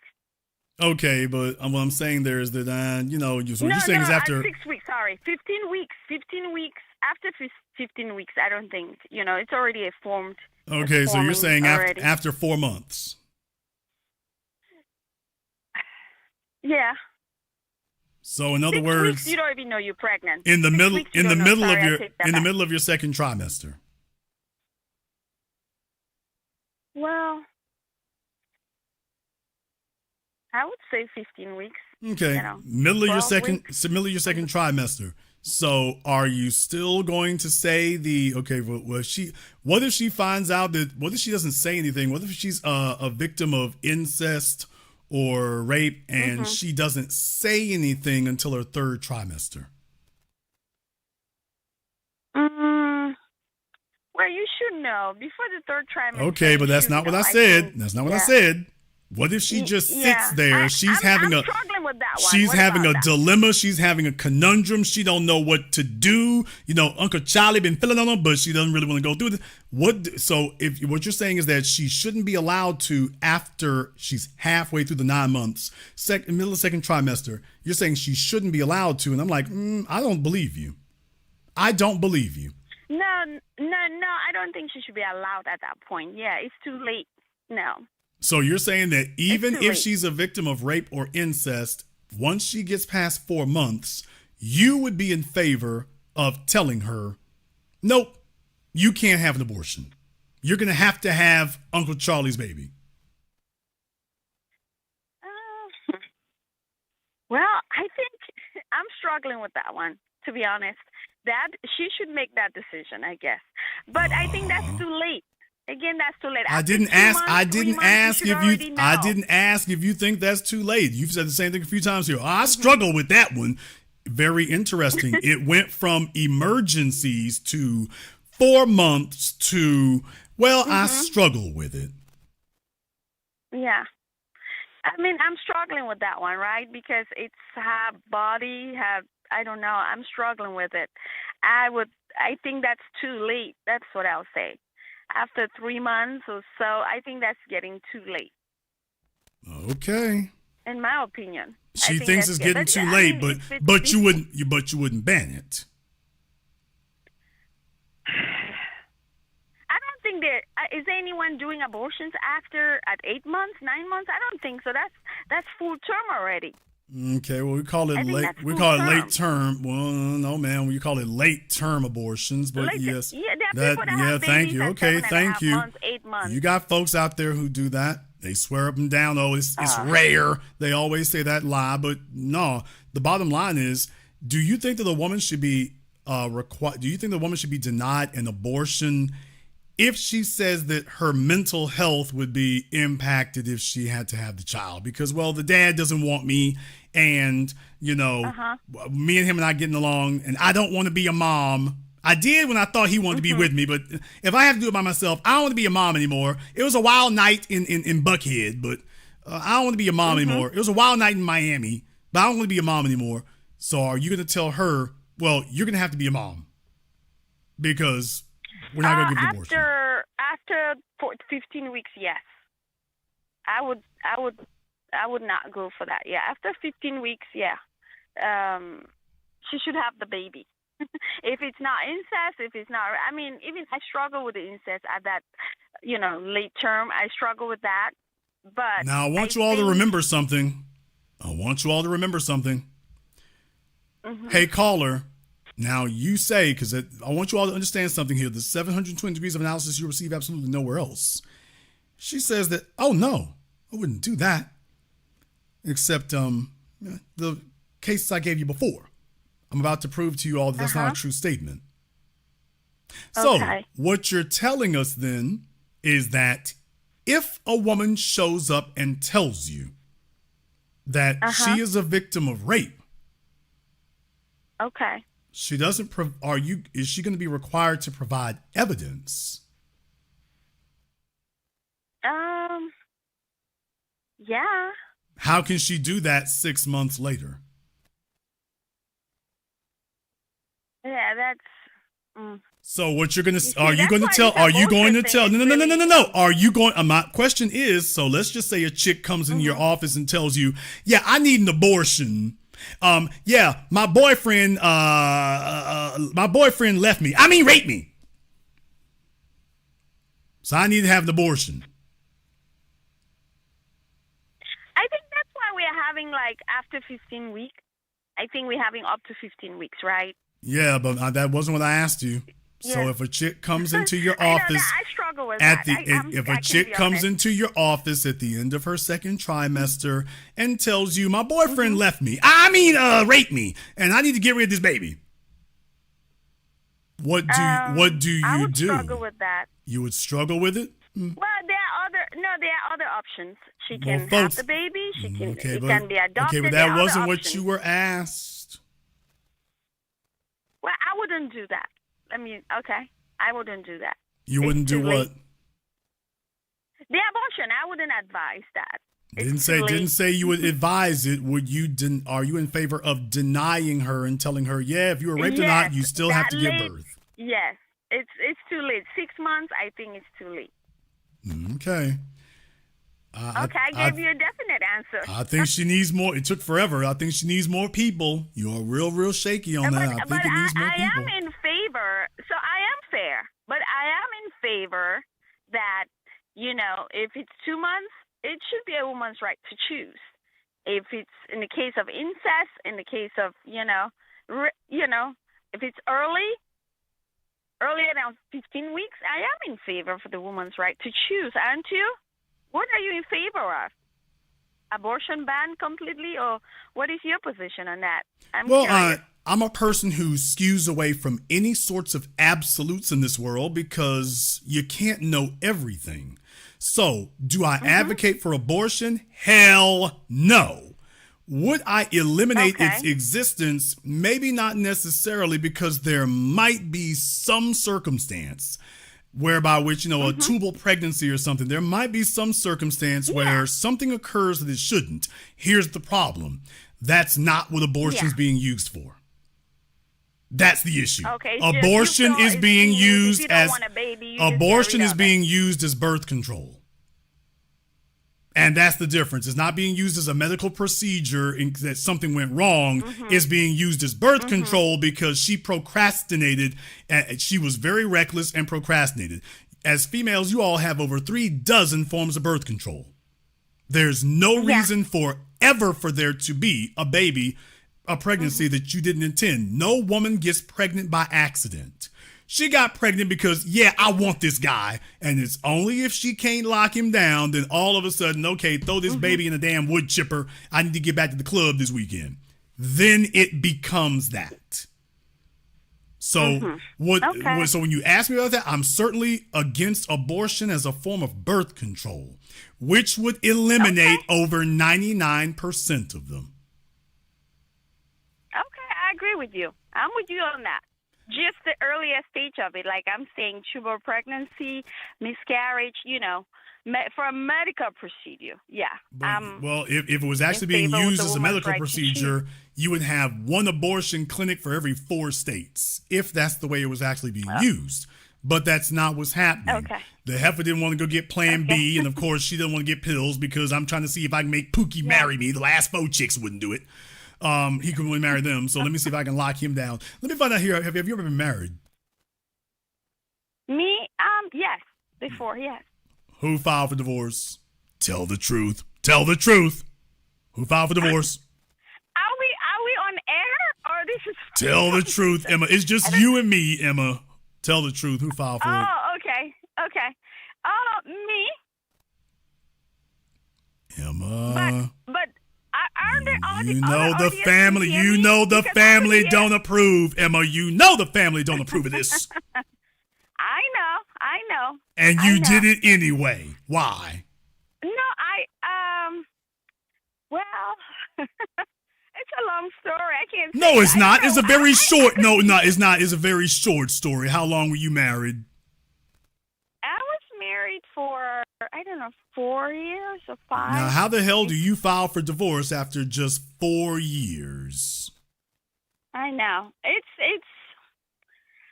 I don't know. It's, well, you don't, I don't know. Am I on air? I don't know. I could hear the other people talking. did you anybody have your hear me? US citizenship before you got married or after? Oh, no, I got that through school. No, it wasn't through marriage. I am a nurse. I came from school. No, I got that through school, to be Wait a honest. minute, you got citizen. Wait a I'm minute, you being got your honest. no. You got your citizenship because you were a nurse. What program is that?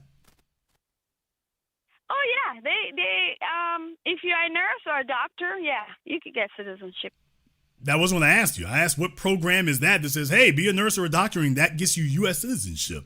What program is that? No, you can file for to stay based on, it depends, not any job. You know, there are certain jobs that they would approve you for, like a doctor, a nurse, some IT professionals. Yeah.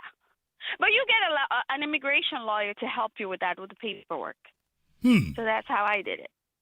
How long did that take you? That takes, it's a process. So you file the paperwork, and then you see if they approve. So but you got to prove that you're a nurse. You got to prove, you got to put the school documents, you know, all of that. Then my daughter, you know, I couldn't, she's citizen here, right? So Well, I was asking how that I'm here long. because I was of asking her, how all of long that. did that take you? Like a year. They submit, and then you get a response within a year.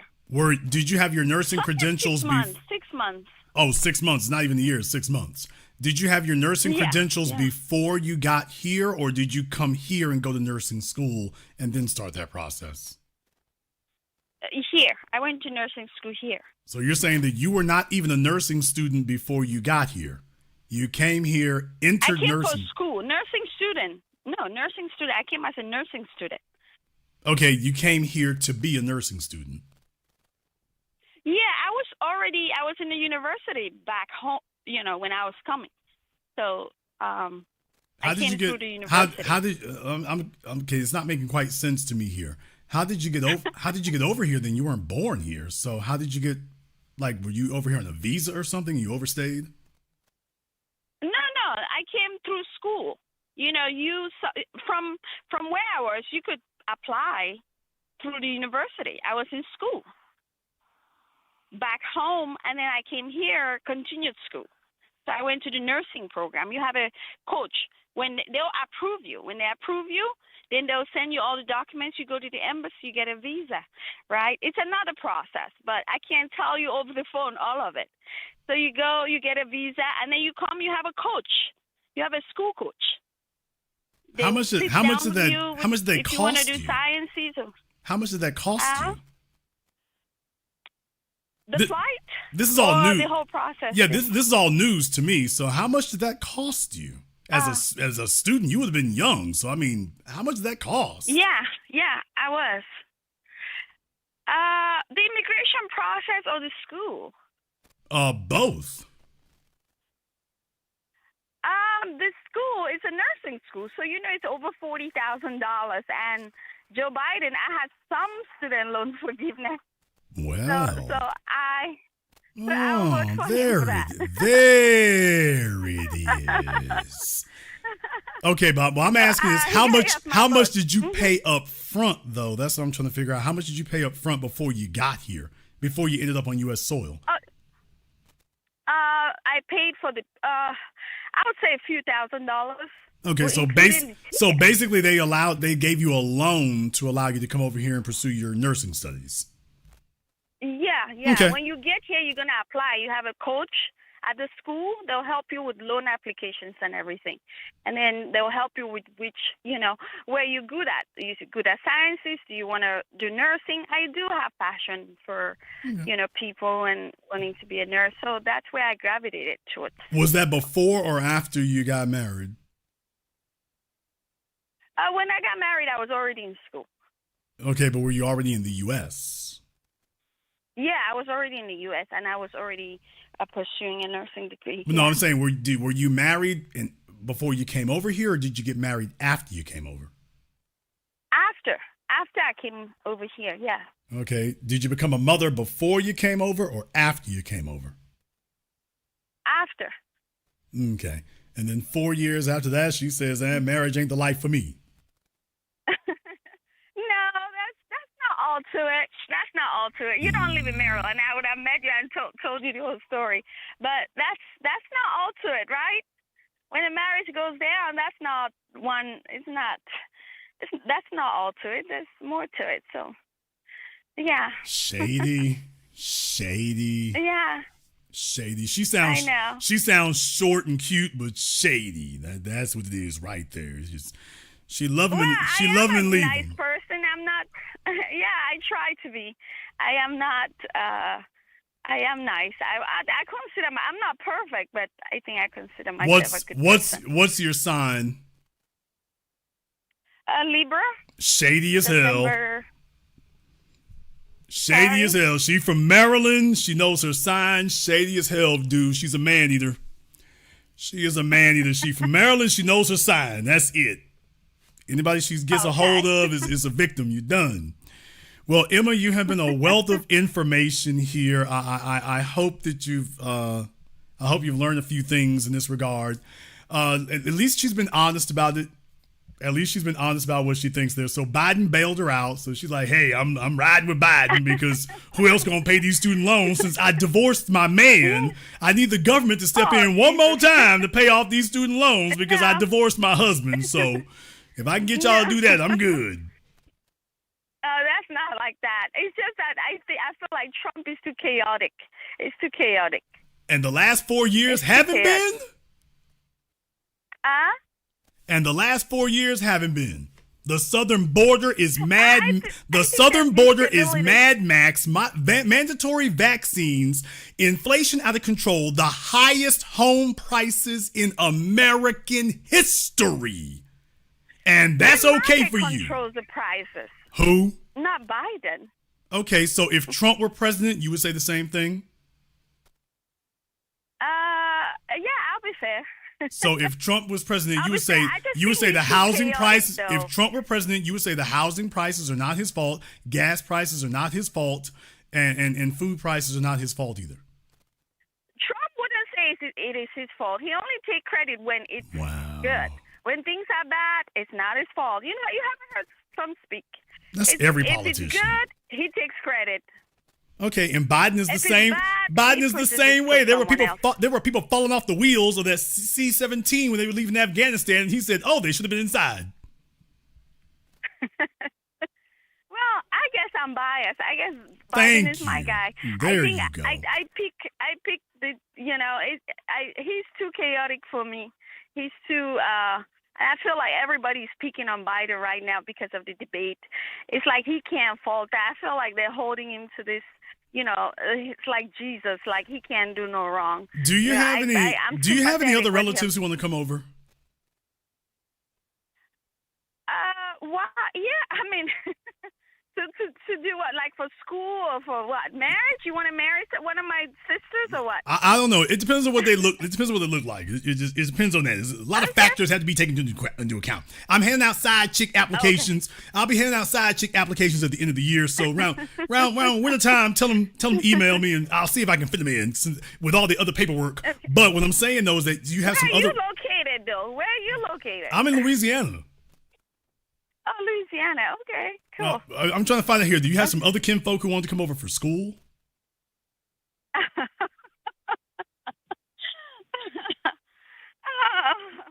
Okay, we can talk about that. No, that's just a yes or no question. You had some other kinfolk who wanted to come over? Mm-hmm. Yeah. Why, you don't have a girlfriend? You have a lot of ladies here. Well, I have yes, ma'am. I sure do. As a matter of fact, right there, it's standing room only. Believe me, I'm gonna have to trade in my Escalade for a school bus because it's just at this point right here, it's not working. Life is either that or get a trailer behind it. It's not working anymore. But I just couldn't help but notice this. She's like, yeah. By the way, I got some other kinfolk need to come over, and Trump trying to build walls. And she's like, Biden just that's not letting everybody through. Trump gonna build some more walls, so I got over here, but I need a little bit more. I need that revolving door to be open a little bit longer. I got some cousins need to come over, so don't build that wall just yet. Immigration has been a problem for 200 years, isn't it? No, it has not been a problem for 200 years. As a matter of fact, it has not been. So then let me ask you, so why did he tell the Republicans not to work with Biden on the bill to block the border? Because he wants to. Because he wants to change. Well, he's been trying to, but he doesn't want to have to come out and say that, because what he's saying is that the Native American population, the current American population, is too much of a problem. So they wish to replace it with. But the border is still slow open, down. though. In the meantime, they want to replace They're trying to do a population shift. So folks who have been here, who have rights and entitlements, we need to flood you out for newcomers who do not have those rights and entitlements, and hopefully they will take some of the abuse that you haven't. let me tell you, Trump. If they're coming from Europe, Trump has no problem with it. If they're coming from any other country, he has a problem with it. Well, Biden was the one letting in Mexicans and kicking out the Haitians and the Africans. So, by the way, Del Rio, no, Del Rio, Texas. Those of you who remember, I was broadcasting when all that was happening down there in Del Rio, Texas. Yeah, they were rounding up the Haitians and telling them, yeah, we're putting everybody else on a plane to Chicago. We're putting all the rest of y'all on a plane back to Haiti. Now explain that one. Now that's not Trump. That was Biden. Now explain that one. Okay, I'm listening. I'm listening.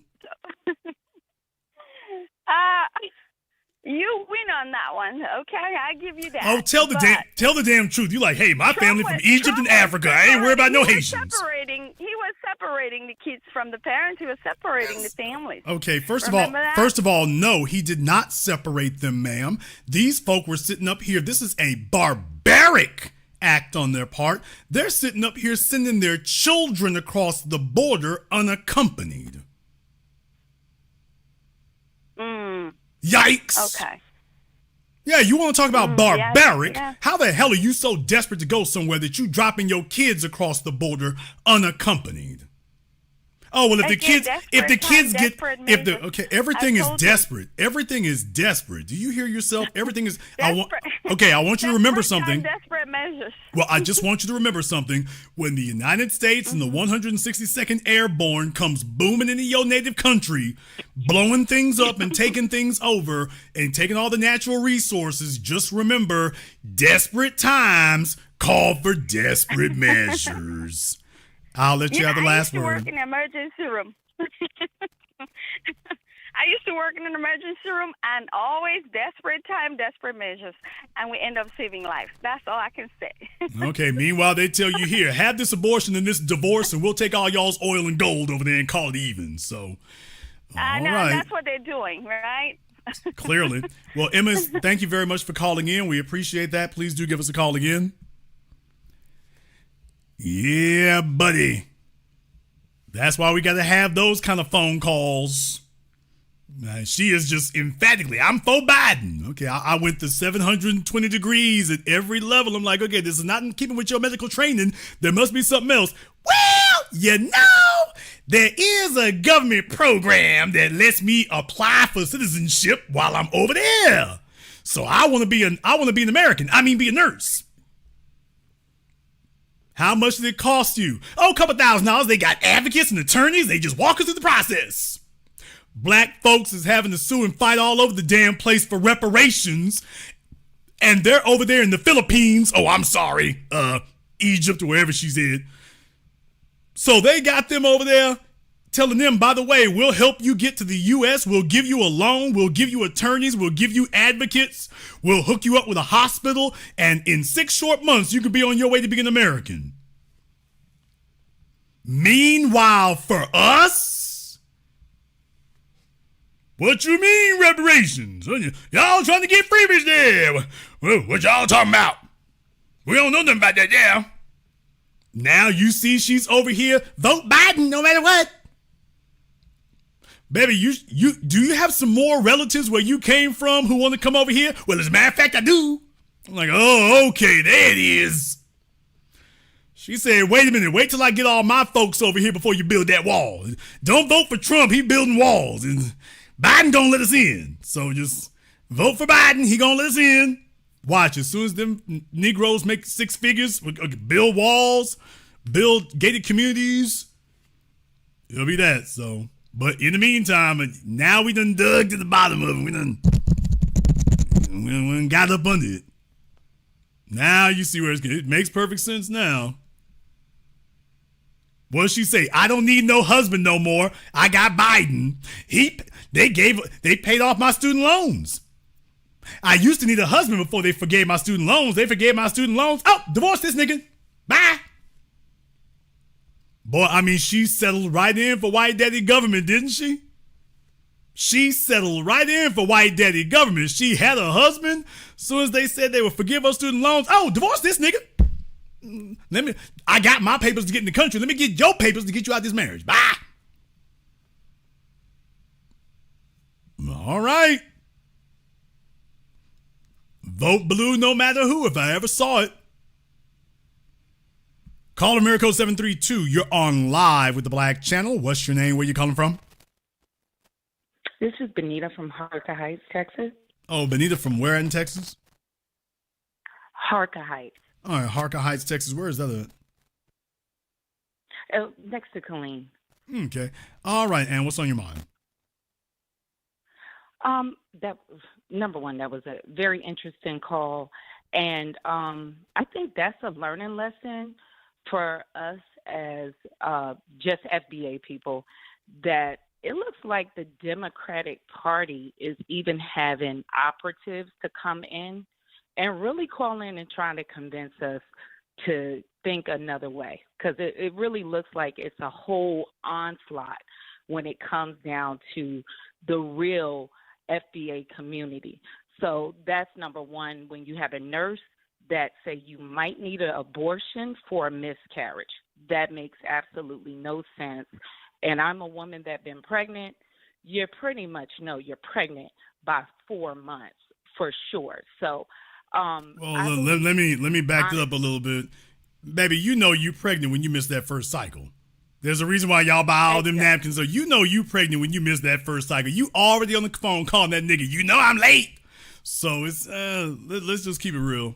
And it sounds like she got the Parkinson that Joe Biden got when she forgot during the pandemic. It was a supply chain issue. We couldn't get supplies in. So it really gives you a preview. That's Joe Biden's America. So everybody y'all see coming over that border, that's their attitude. See, she's for, abortion. But would she be for abortion if we were ushering her behind, just like they're asking black women to go to the clinic when she got that anchor baby? Because one thing she didn't say, where exactly what country she came from. She said her daddy was from Egypt and her mama Cameroon, but what country did you come in from? What arrangement was this? It sounds like to me that she came over here on a student visa and stayed, and then got her ride on somebody, like folks do, get an anchor baby and stay. So this is a preview that black people really need to look at of your Democratic Party. I think she did all the above. Let me just interject for a moment. I think she did all, in my opinion, I think she did all the above because she didn't want to say where she was from. I don't believe where she was saying she was from.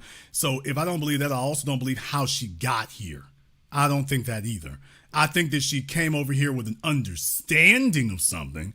And I think what happened was she got over here, probably either snuck over here or a visa or something, overstayed, went to school. She did all the above. Went to school, got married, got pregnant, because I didn't get to ask about the dude she married.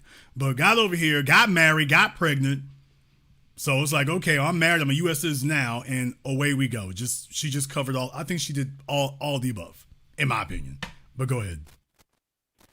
And that is the picture of what, if we keep going on with these open borders, you're going to have a bunch of them. Just like that, those that might even have color in their complexion that'll try to blend in. And I believe they're operatives. And I wouldn't be surprised if they're not being coached to actually infiltrate our communities, to really kind of change our perception to act like we don't see what we've seen, that she got student loan forgiveness, a free ride here, and how did her baby get paid for? That's a question to me, because it don't sound like she's a nurse. I'll be honest. None of us believe that woman was a nurse. So I'll just land that there. But another question I wanted to ask you, Jason, because you really did, during your broadcast, you really bring up some great perspectives. You just recently did a broadcast when you highlighted Joe Biden saying he didn't care about the elites. And you were absolutely right. I started getting bombarded right after that statement in my email. $5, $7, give me $10.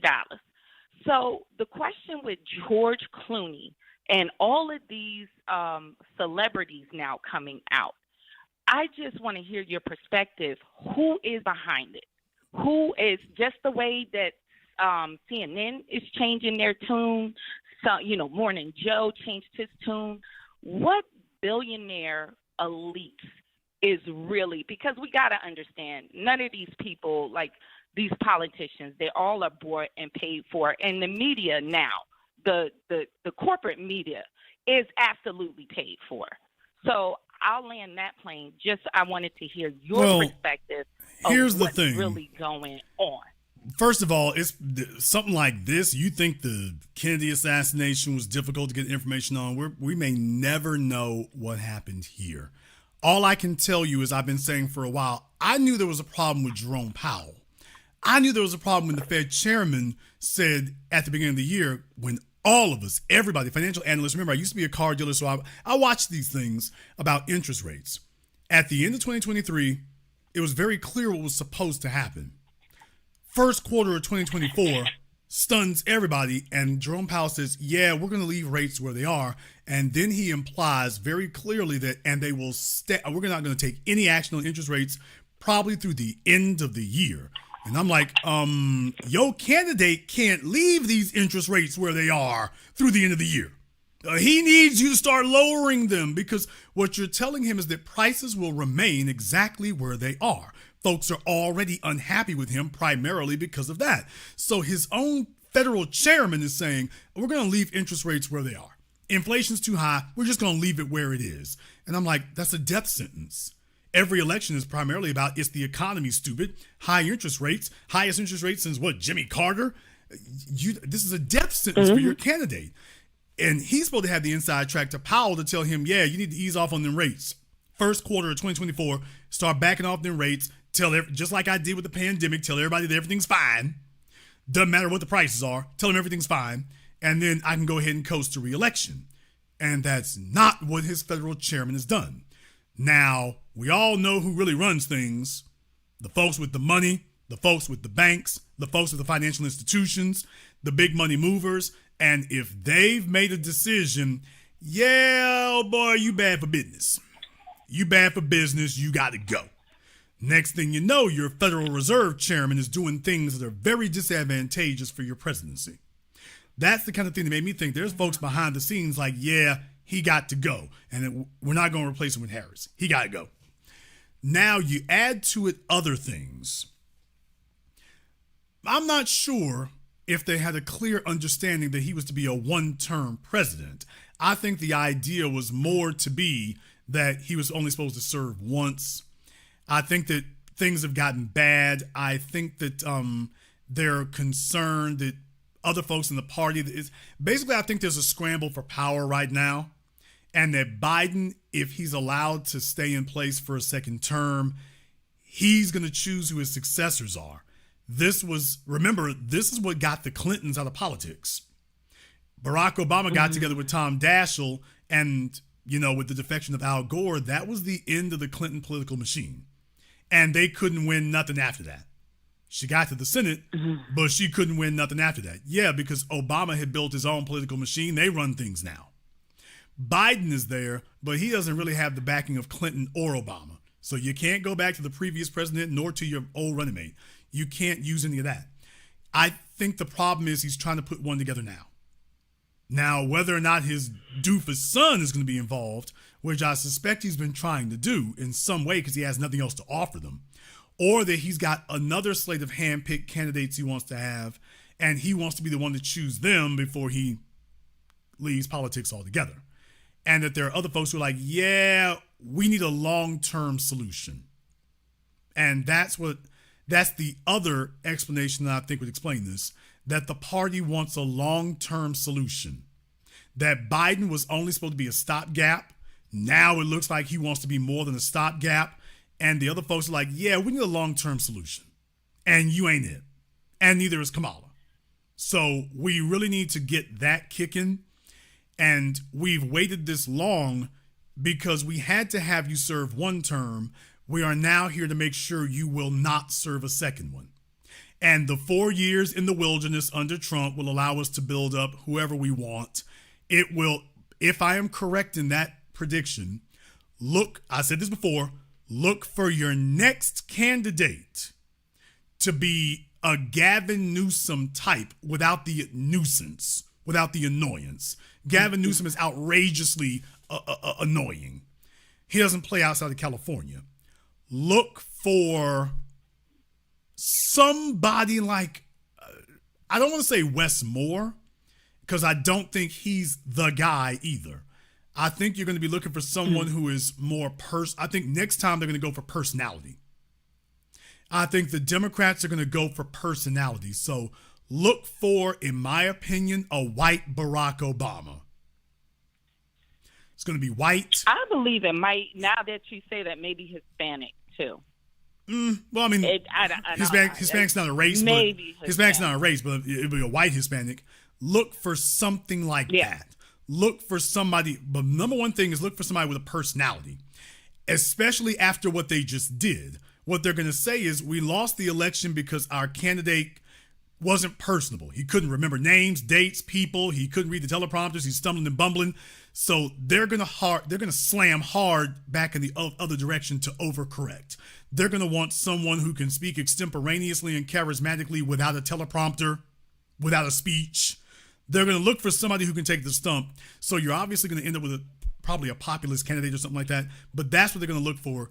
They're going to think that the solution to this boondoggle is to get somebody who is excellent without a teleprompter. The top of that list would probably be Gavin Newsom, but he's a politician without a future. So you're going to look for something like that without the nuisance. They're going to want somebody who speaks smoothly, speaks plainly. He's charismatic. He immediately gets people's attention. He's photogenic. He's not overweight. So think along the lines of Gavin Newsom, but not him. But think along those lines. He's younger than Biden and them. So all the issues they see, the age, bumbling, gaffes, inarticulate, all those problems that they're identifying right now, they're going to say the solution is a candidate who doesn't have any of that. Then they're going to go even further and say, we know it's the answer because Obama didn't have that. He wasn't old. He wasn't bumbling, didn't need a teleprompter, charismatic, articulate. They're going to be looking for a white Obama. That's going to be, if I'm correct, that they only wanted him for one term and now they want him out and they know what they want to replace him with for the long term, look for that. I would say look for a younger version of Obama, only white, and probably with a white female running mate. Mm-hmm. So think like a Gavin Newsom, Gretchen Whitmer. They're already kind of psychologically softening you up for it. Look for something like that. Look for that. If I'm correct. Well, thank you.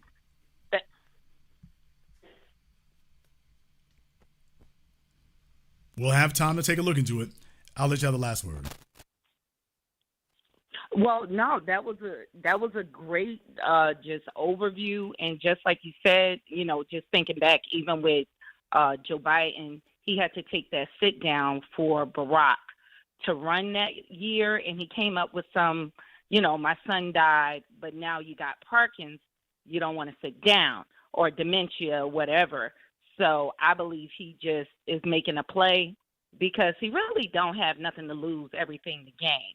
So just your there's a commentary third is giving category me a there. lot of There's a insight. third. I mean, you're absolutely correct. He has nothing to lose. If he gets out, he loses all of his leverage.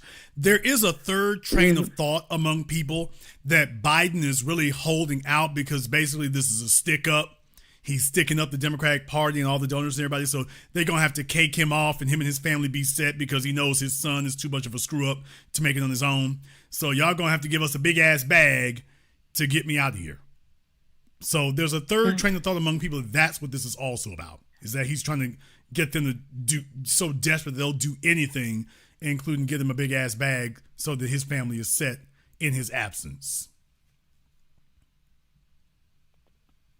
And it's very possible. He's not like Obama. He can't write a book and go sell millions.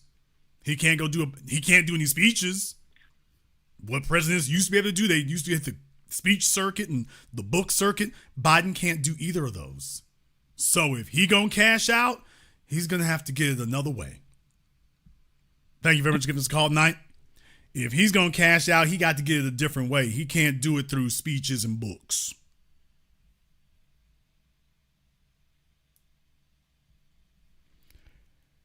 Let me get caller from area code 757. You're on live with the Black Channel. What's your name? Where you calling from?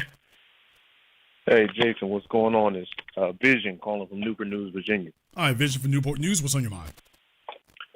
Hey, first of all, B1, I just got a quick comment. I was in shock when I saw it. So I'm not a big TV watcher, but I watch a lot of YouTube.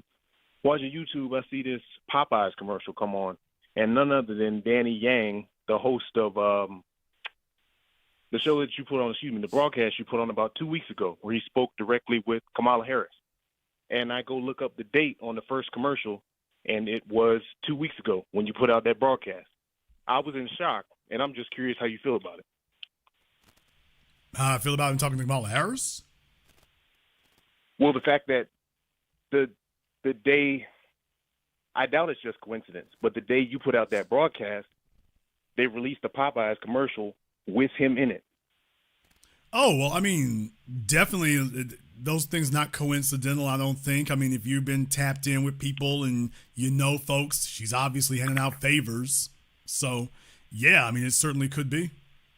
I wouldn't put anything past them. I mean, that's the whole point of it. You need people you got something on and people you done something for in order to get them to be so blindly loyal.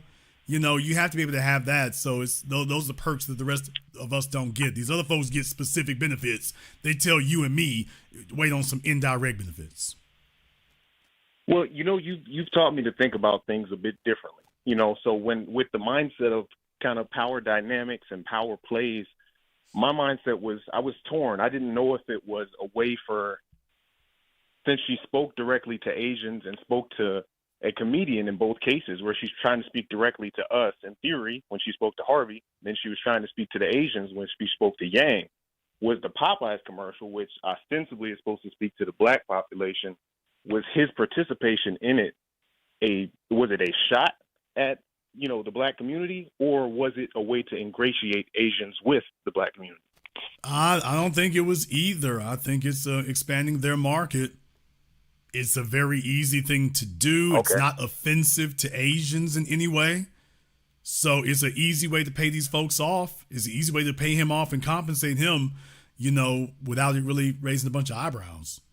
So I would be more inclined to see it that way. I'd be more inclined to see it as, you know, it's just this easy way to cake him off and whatnot and raise his profile. It'd be a very easy thing for them to do. They can make a couple of phone calls and make that happen. It doesn't even cost the Democrats money to make such a thing occur. So I would be thinking it's more along those lines, especially if you're in show business. Anything and everything that shows up there is helpful to you. So I would think more in that direction. Interesting. Okay. Thank you. Thanks for the broadcast. Thank you for taking my call, and I'm looking forward to 8 a.m. Thank you very much for giving us a call here tonight. Like I say, I mean, look, if you play ball, people, y'all know how it goes. If you play ball, they can make a few phone calls. They can get you on TV. They ain't nothing. They'll make a few phone calls and put you on TV like it ain't nothing. That's nothing. To get you on TV, to get you on a Burger King commercial, to get you to be with a Wendy's ad campaign, You know, that's nothing. They make one or two. They got friends. Obama sitting there on the damn yacht with them. They make one or two phone calls. Boom. Kamala Harris from California make one or two phone calls. Boom. There you are in the In-N-Out Burgers commercial. It's like, wait, man, we can do that easy. All you want to be on TV? We can get you on TV. You just want to be on TV? We can do that. What you talking about? We can have you on TV this afternoon. We can have you in a commercial in 24 hours. No problems. Call from area code 412. You're on live with the Black Channel. What's your name? Where you calling from? Good evening, Jason. My name is Robert. I'm calling from Pittsburgh, Pennsylvania. And of course, your broadcasts are not unbelievable, but they're highly rated. What Biden did for black people is to increase and project self-victimization, which enables black people to be receptive of and not resist media program propaganda. I am a nurse of 32 years. I was disturbed by the call-in so-called nurse who seemed extremely naive and ignorant of simple logic. COVID-vaccinated individuals are now considered non-human. The call-in tether nurse made a statement that women don't even know that they are pregnant for a time period and not question why they're not having a menstruation or a period.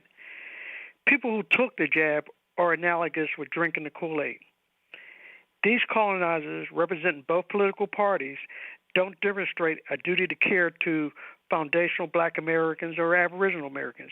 The Democratic Party is diabolical as they have done nothing but sabotage FBA and Aboriginal Americans who have supported them by way of the vote for years. Question I have for you is the so-called 2025 agenda, is that a fear tactic that they're using to coerce us to vote for the Democratic Party? Is that the new boogeyman? Oh, before, do you all remember PNAC, Project for a New American Century? So when it was George W. Bush and Dick Cheney, remember they did that then? And I'm not saying that those things didn't necessarily exist, but remember all the stuff they told you was going to PNAC, Project for a New American Century. For those of you who are not old enough or don't remember, because I got a bunch of my audience members who weren't alive with 9/11, or they were just little kids, but go look up Project for a New American Century. Those of us who are older remember that's what they were saying back then. So I guess this Project 2025 is supposed to invoke that, It's this is the ultimate golden oldie. But all it really means is you don't have anything to offer. Yes, and that's what I noticed, that they keep pushing that. It's like a fair tactic, but I wanted to hear your Well, they weren't on saying that. Remember, they weren't saying a word about this until after the debate went disastrously. Yes. That's how you know that. there's a problem. It's like, by the way, so are you telling me that these right-wingers allegedly just came up with this right after the debate? Hey, he did terrible there. We got a plan. Are you telling us it just came up then? Because if it was out there before, this raises two questions. Why haven't you all been talking about Biden's mental state now for the last 4 years? And why weren't you telling us about this before they went to that debate? Yes. That logic is inarguable. So I appreciate your insight, and you're doing such an excellent job. I appreciate you, brother. Thank you very much for giving us a call tonight. Like I said, if you run out of things for your candidate to run on, so let's create some boogeymen that have nothing to do with what your candidate's losing at. And I'm just telling you all, as a tactic of politics, you don't do that. As a method of politics, you don't do that. You're supposed to be talking about hope and change. What's great about your candidate. That's how you win elections. You give people something to feel good about, something for them to show up for. We didn't show up for Obama in 2008 because we wanted to stop John McCain. We showed up in 2008 because that man gave us something to show up for. We weren't anti-McCain. We were pro-Obama. Nobody had to scare us to get us to the polls. That's how you build dynasties and win elections, on your pros, not on your opponent's cons. If you're imagine telling your voter base, I want Trump to be on your mind all the way to the election polls. What kind of candidate tells his constituency and prospective voters, think about my opponent all the way to the polls? That's how you know you don't have anything to run on. Now, I don't think that George Clooney's suggestion is necessarily smart politics either, or at least not smart mathematics. I don't think it ends well either way. I think what they want to do now is get Joe off the stage and clear the deck so that they can prepare for 2028. They want Biden off the stage so they can prepare for 2028, so they can try to get a candidate in there who can run for 8 years. That's what they want to do. Caller from area code 973. You're on live with the Black Channel. What's your name? Where you calling from? Caller from area code 973. You're on live. Hey, what's going on, Jason? Najee from Edison, New Jersey. Okay, Najee from Anderson, New Jersey. What's on your mind? Hey, what's up? You said something because you were just talking about this is a play, because it just seems like, Biden is holding the cards. So then I just thought about his wife, because I'm like, if he's not, cognitively, able to really function, what part is the wife playing in this, where she's the one that's holding the cards and keeping her husband, in the race and encouraging him to keep going to see what they can get more or less out of the deal. So today when I started seeing these headlines and CNN, now they're starting to pay attention. So just 2 weeks ago, or 2 to 3 weeks ago, they were running cover for him. So all the gaffes, all Obama helping him off a stage and him looking elderly and misspeaking and they had excuses for it. So now any mumbling word that he utters that's incorrect, now they're reporting. So I said, okay, wow. So I said, now this is coming from the inside. So I said, this is coming from the DNC now. So the DNC has basically turned on Biden because, CNN is running things about something that he said when he mistaken Zelensky for Vladimir Putin. 3 weeks ago, they would have been making excuses for that. So now it's a certainly, I think that's a very major element of it. But also I think it is that other folks now are scrambling to preserve their credibility. CNN didn't wake up one day and become, Biden, critics. They got up one day and realized he's bad for business. They can't cover it anymore. Here's what happened, okay? For those of you who don't know, here's what happened. Biden's people have been hiding him and managing his image now for 3 years, even though they've known he was in decline at least since 2016. They've known there was a problem since then, and it hasn't gotten better. They knew the version of Biden that they saw in 2008 was not the one they saw in 2016 or 2020.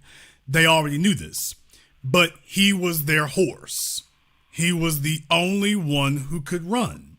So all these people in D.C., you have the most ruthless, shameless grifters and opportunists you could ever possibly imagine in the darkest, most wicked, evil recesses of your mind. They don't give a damn if he thinks he's the king of Spain and Don Quixote riding a three-wheeler. If he can win, they get to go along with him. That's what it means to be a part of the party. So the morality goes out of the window. So the party itself, right now, what I believe we're seeing is a scramble for power. Let me go back to the first question you asked about Jill Biden, though.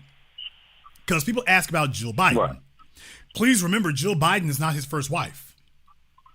She's his second wife. First wife died in a car accident. Jill's his second. And what I'm saying is that, and since 1977, she's thinking what any woman in that position is thinking about. Right now, she is thinking about the kids and the grandkids, including the one he don't want to fool with, by the way. That's who Jill Biden is thinking about. I want you all to understand, she's thinking about the kids and the grandkids now. And the fact that Joe Biden's ability to positively benefit the family, in all those progressive ways the man's supposed to, there it's obviously coming into view very quickly. It's sunsetting very quickly.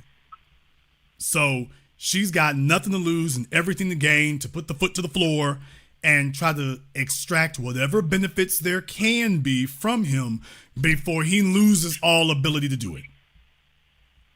So she has a vested interest of her own personally. But in my opinion, it's not really about her. Because like I said, I mean, how long is she going to live? No, this is about her sons and grandsons and granddaughters. This is about that. Right. So, and another thing, Jason, like when I'm listening to the caller, the lady, the nurse, and, and I'm also conversating with people in my personal life, to give also anecdotal examples. So people are talking about this project 2025, if I said it right. And I'm just, it just amazes me, Jason, because I'm like, have people been paying attention to what's going on? This man has been in office, and I'm not even sure if he was the one calling the shots. But under this administration, they have been flirting with nuclear war. They're overseeing a genocide in the Middle East. Who knows what kind of hand they have in the conflict that's going on in Sudan and in the Congo. You're basically encircling China, and people are talking about Project 2025 as it relates to Donald Trump. And I have no cape on for Donald Trump whatsoever. But it's the cognitive dissonance that gets me. And the fact that we see this play every 4 years. And they're running around talking about a threat for democracy. If these people really cared about democracy, in no way would I even vote for RFK Jr. But we have Jill Stein, we have RFK Jr., we have Dr. West. So if this was about democracy, why aren't those other candidates being highlighted? And also, because they can't be. Those are all third party candidates. But if it's about democracy and people having a choice, I mean, if that's what democracy is supposed to represent, that's more or less what I'm getting at with this. Well, that's what democracy represents, but that's not what the Democratic Party or Republican Party represents. No, they're not the least bit interested in democracy. Democracy is a problem. Well, they are a corporation. Yeah, they are. They are a corporation. So. And I'll close with this. So it was real interesting that woman gave us her pathway to citizenship. That's why I asked. I was looking at America. I want y'all to be clear. That's why I asked about it. I just wanted y'all to hear what she was saying and stuff. And by the way, it's like, did you know it was that easy or that quick? Now, I wasn't asking really because I didn't know. I wanted her to say it. And now you all heard it for yourselves. Right. So it's like, by the way, yeah, that was quick, wasn't it?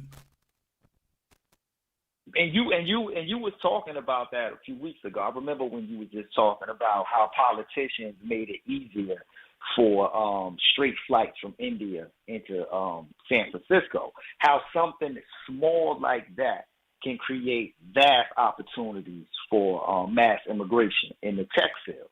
But I was looking at American greed, and what I didn't know was this: China has another pathway to citizenship and its ownership. Because there was a segment on American Greed where it was this Asian guy that was finessing other Chinese people, and he had a business venture. And what he would do was he would pitch investment options to them. And if they invest into these companies and create companies in the United States, that's a pathway to citizenship. Yeah, you're referring to the the EB-5 program. I covered that in depth in my second documentary film, Gentrified. Yeah. But the EB-5 program is essentially, it serves two purposes. Number one, it sucks capital out of China, which is pretty smart, especially from an economic warfare standpoint. So it sucks capital out of China because you got to have like $500,000 or $1 million. And it also brings, your best and brightest and most ambitious and entrepreneurial and forces them to invest over here because they can only spend the money here. So it really is a great economic advantage tool to use. And it works, which is why China is clamping down on it now. But y'all didn't know that. Tool. Okay, China has actually. No. I'm gonna say y'all didn't know that China. Go look it up for yourselves. China has actually implemented. Now the United States has similar rules as well. Don't get me wrong, but not nearly to the draconian level of China. China has realized that folks are over there, they making millions of dollars, and then they're making a beeline somewhere else, and they're taking their wealth with them, which is essentially extracting that wealth from the Chinese economy. They've now put rules into place to make it far harder to do that kind of thing.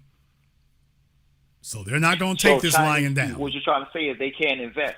So they can't invest whatever capital they have into the United States. They want to severely limit the amount of money that you pick up and take out of China. Now, America has some similar type things there, but not anywhere near as draconian as what China's doing. So we have similar rules here that discourage that, but over there, they've gone beyond discouraging it.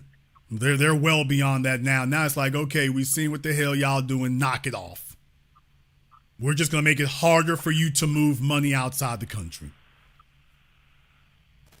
But the opposite, but the other effect of that is the propaganda piece, where you have, Black Americans basically sitting around looking at all these Chinese investments and stores and businesses, and we like, oh, what's wrong with us? Why we can't, get it like the Chinese? But a lot of people weren't even aware of such programs that United States has. Yeah, but understand something. But we're not supposed to be.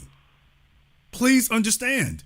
When you say that, yeah, we don't know about all these programs. Yeah, we're not supposed to because we're not immigrants. We don't have any immigrant family outside the country that we rapping with to find out how we can do these things for them. So, of course, we're oblivious to it. We're not major holders of capital, so the business entities they be investing in, we don't have any avenue for that to help us. Now, the white men know about it.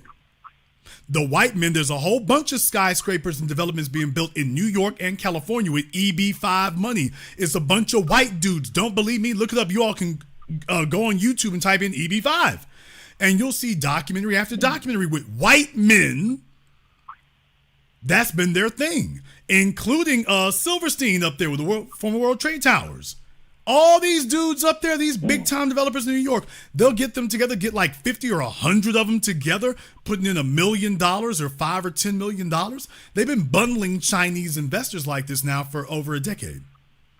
So if y'all want to know where a lot of this money is coming from in New York City and New Jersey and California to build all these mega projects and skyscrapers and ultra-rich condominium things, oh, by the way, there's a bunch of EB5 money running around. Yeah, there's EB5 money in Hudson Yards, EB5 money on Park Avenue, EB5 money in Hollywood, EB5 money in Acadia. There's EB5 money. So they've been doing this now for years and years. So, of course, you and I wouldn't know because it's a program made for immigrants. Well, we're not immigrants. We got our eyes on something else. We have our U.S. citizenship, and no one that we know in our family isn't a U.S. citizen. So we don't have somebody else on another continent that we're thinking about. These other folks do. So there's the first reason you don't know, because this is a program for people with family members somewhere else. The next thing is being brought over here to invest in that limit is so high, you would have to put it into a substantial enterprise. We don't have that. So you see, so that puts you blind on both sides. So the white folk know about it and the immigrants know about it. It's just us in the middle who don't. Right. Does that encompass real estate, like small purchases, right?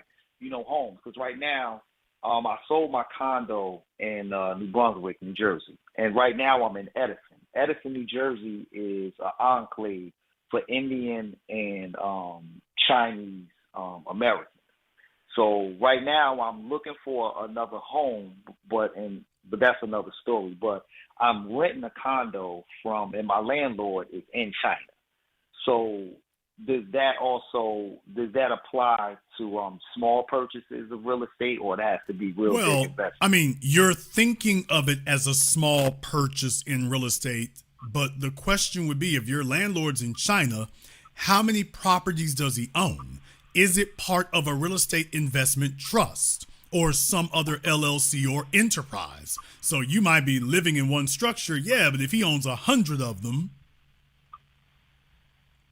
you're just living in one small part of a extensive enterprise.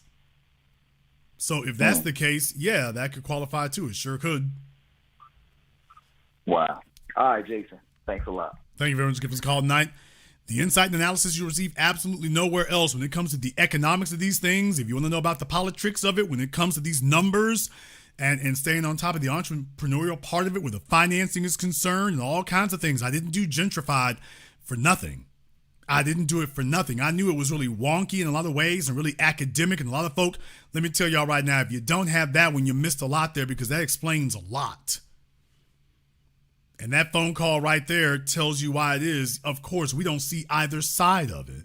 We're not immigrants, and we don't have an enterprise worth millions for them to invest in. So we're blind on both sides.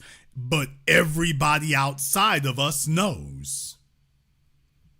Billions of dollars moving around, folks buying citizenship, and we don't know. So we're not eligible to buy our citizenship. I want to thank everyone who has contributed to support tonight's program on PayPal, Super Chat, Venmo. In the Super Chat here tonight, thank you very much for your support. I appreciate for everybody, Mally G's and everyone else here, Lamont Williams. Greater Achievements is a new member. Thank you all very much for your support. Let me get caller from area code 425. You're on live with the Black Channel. What's your name? Where you calling from? How you doing, Jason, man? This is Mike calling from Seattle, man. All right, Mike from Seattle, and what's on your mind?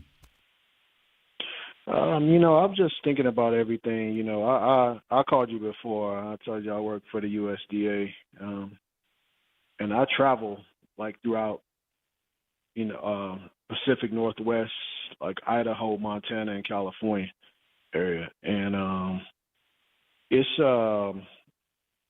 I don't think people know when Biden came out and was talking about you're gonna have to. The black politicians are going to have to work with the Hispanics is because they are really I guess they are really big and taking over, especially on the West Coast, the west part of the western part of the United States. I mean, from Washington to Oregon to Idaho to Montana to Arizona to California, they got it locked down. There's not a lot of black people in the part of this, and it's spreading further east. So the whole thing about when half the country is almost Hispanic, and you're saying I'm gonna put a black, that's not gonna work. That's why Trump is I believe he's gonna put Marco Rubio, they already hyping him up. Yeah, he did as a matter of fact, I think he did a speech either today or yesterday. And I want to say Marco was there, and he called him out by name. So I've been saying for the longest time, if Trump makes that run this time, the best bet for him would be to make Marco Rubio his running mate. I think the Republican Party would rally around him solidly because they'd be looking forward to 2028. Marco has everything that you need in a candidate to run for another 8 years. So essentially, he'd be the future of the party, and they would be a lot less worried about a Gavin Newsom if they had a Marco Rubio.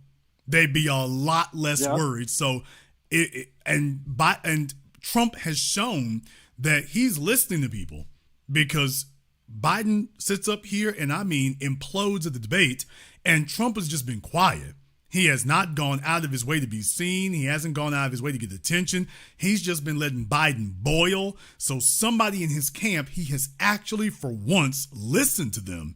And they just told him, man, you just fall back. Don't say anything. Let Biden just roast.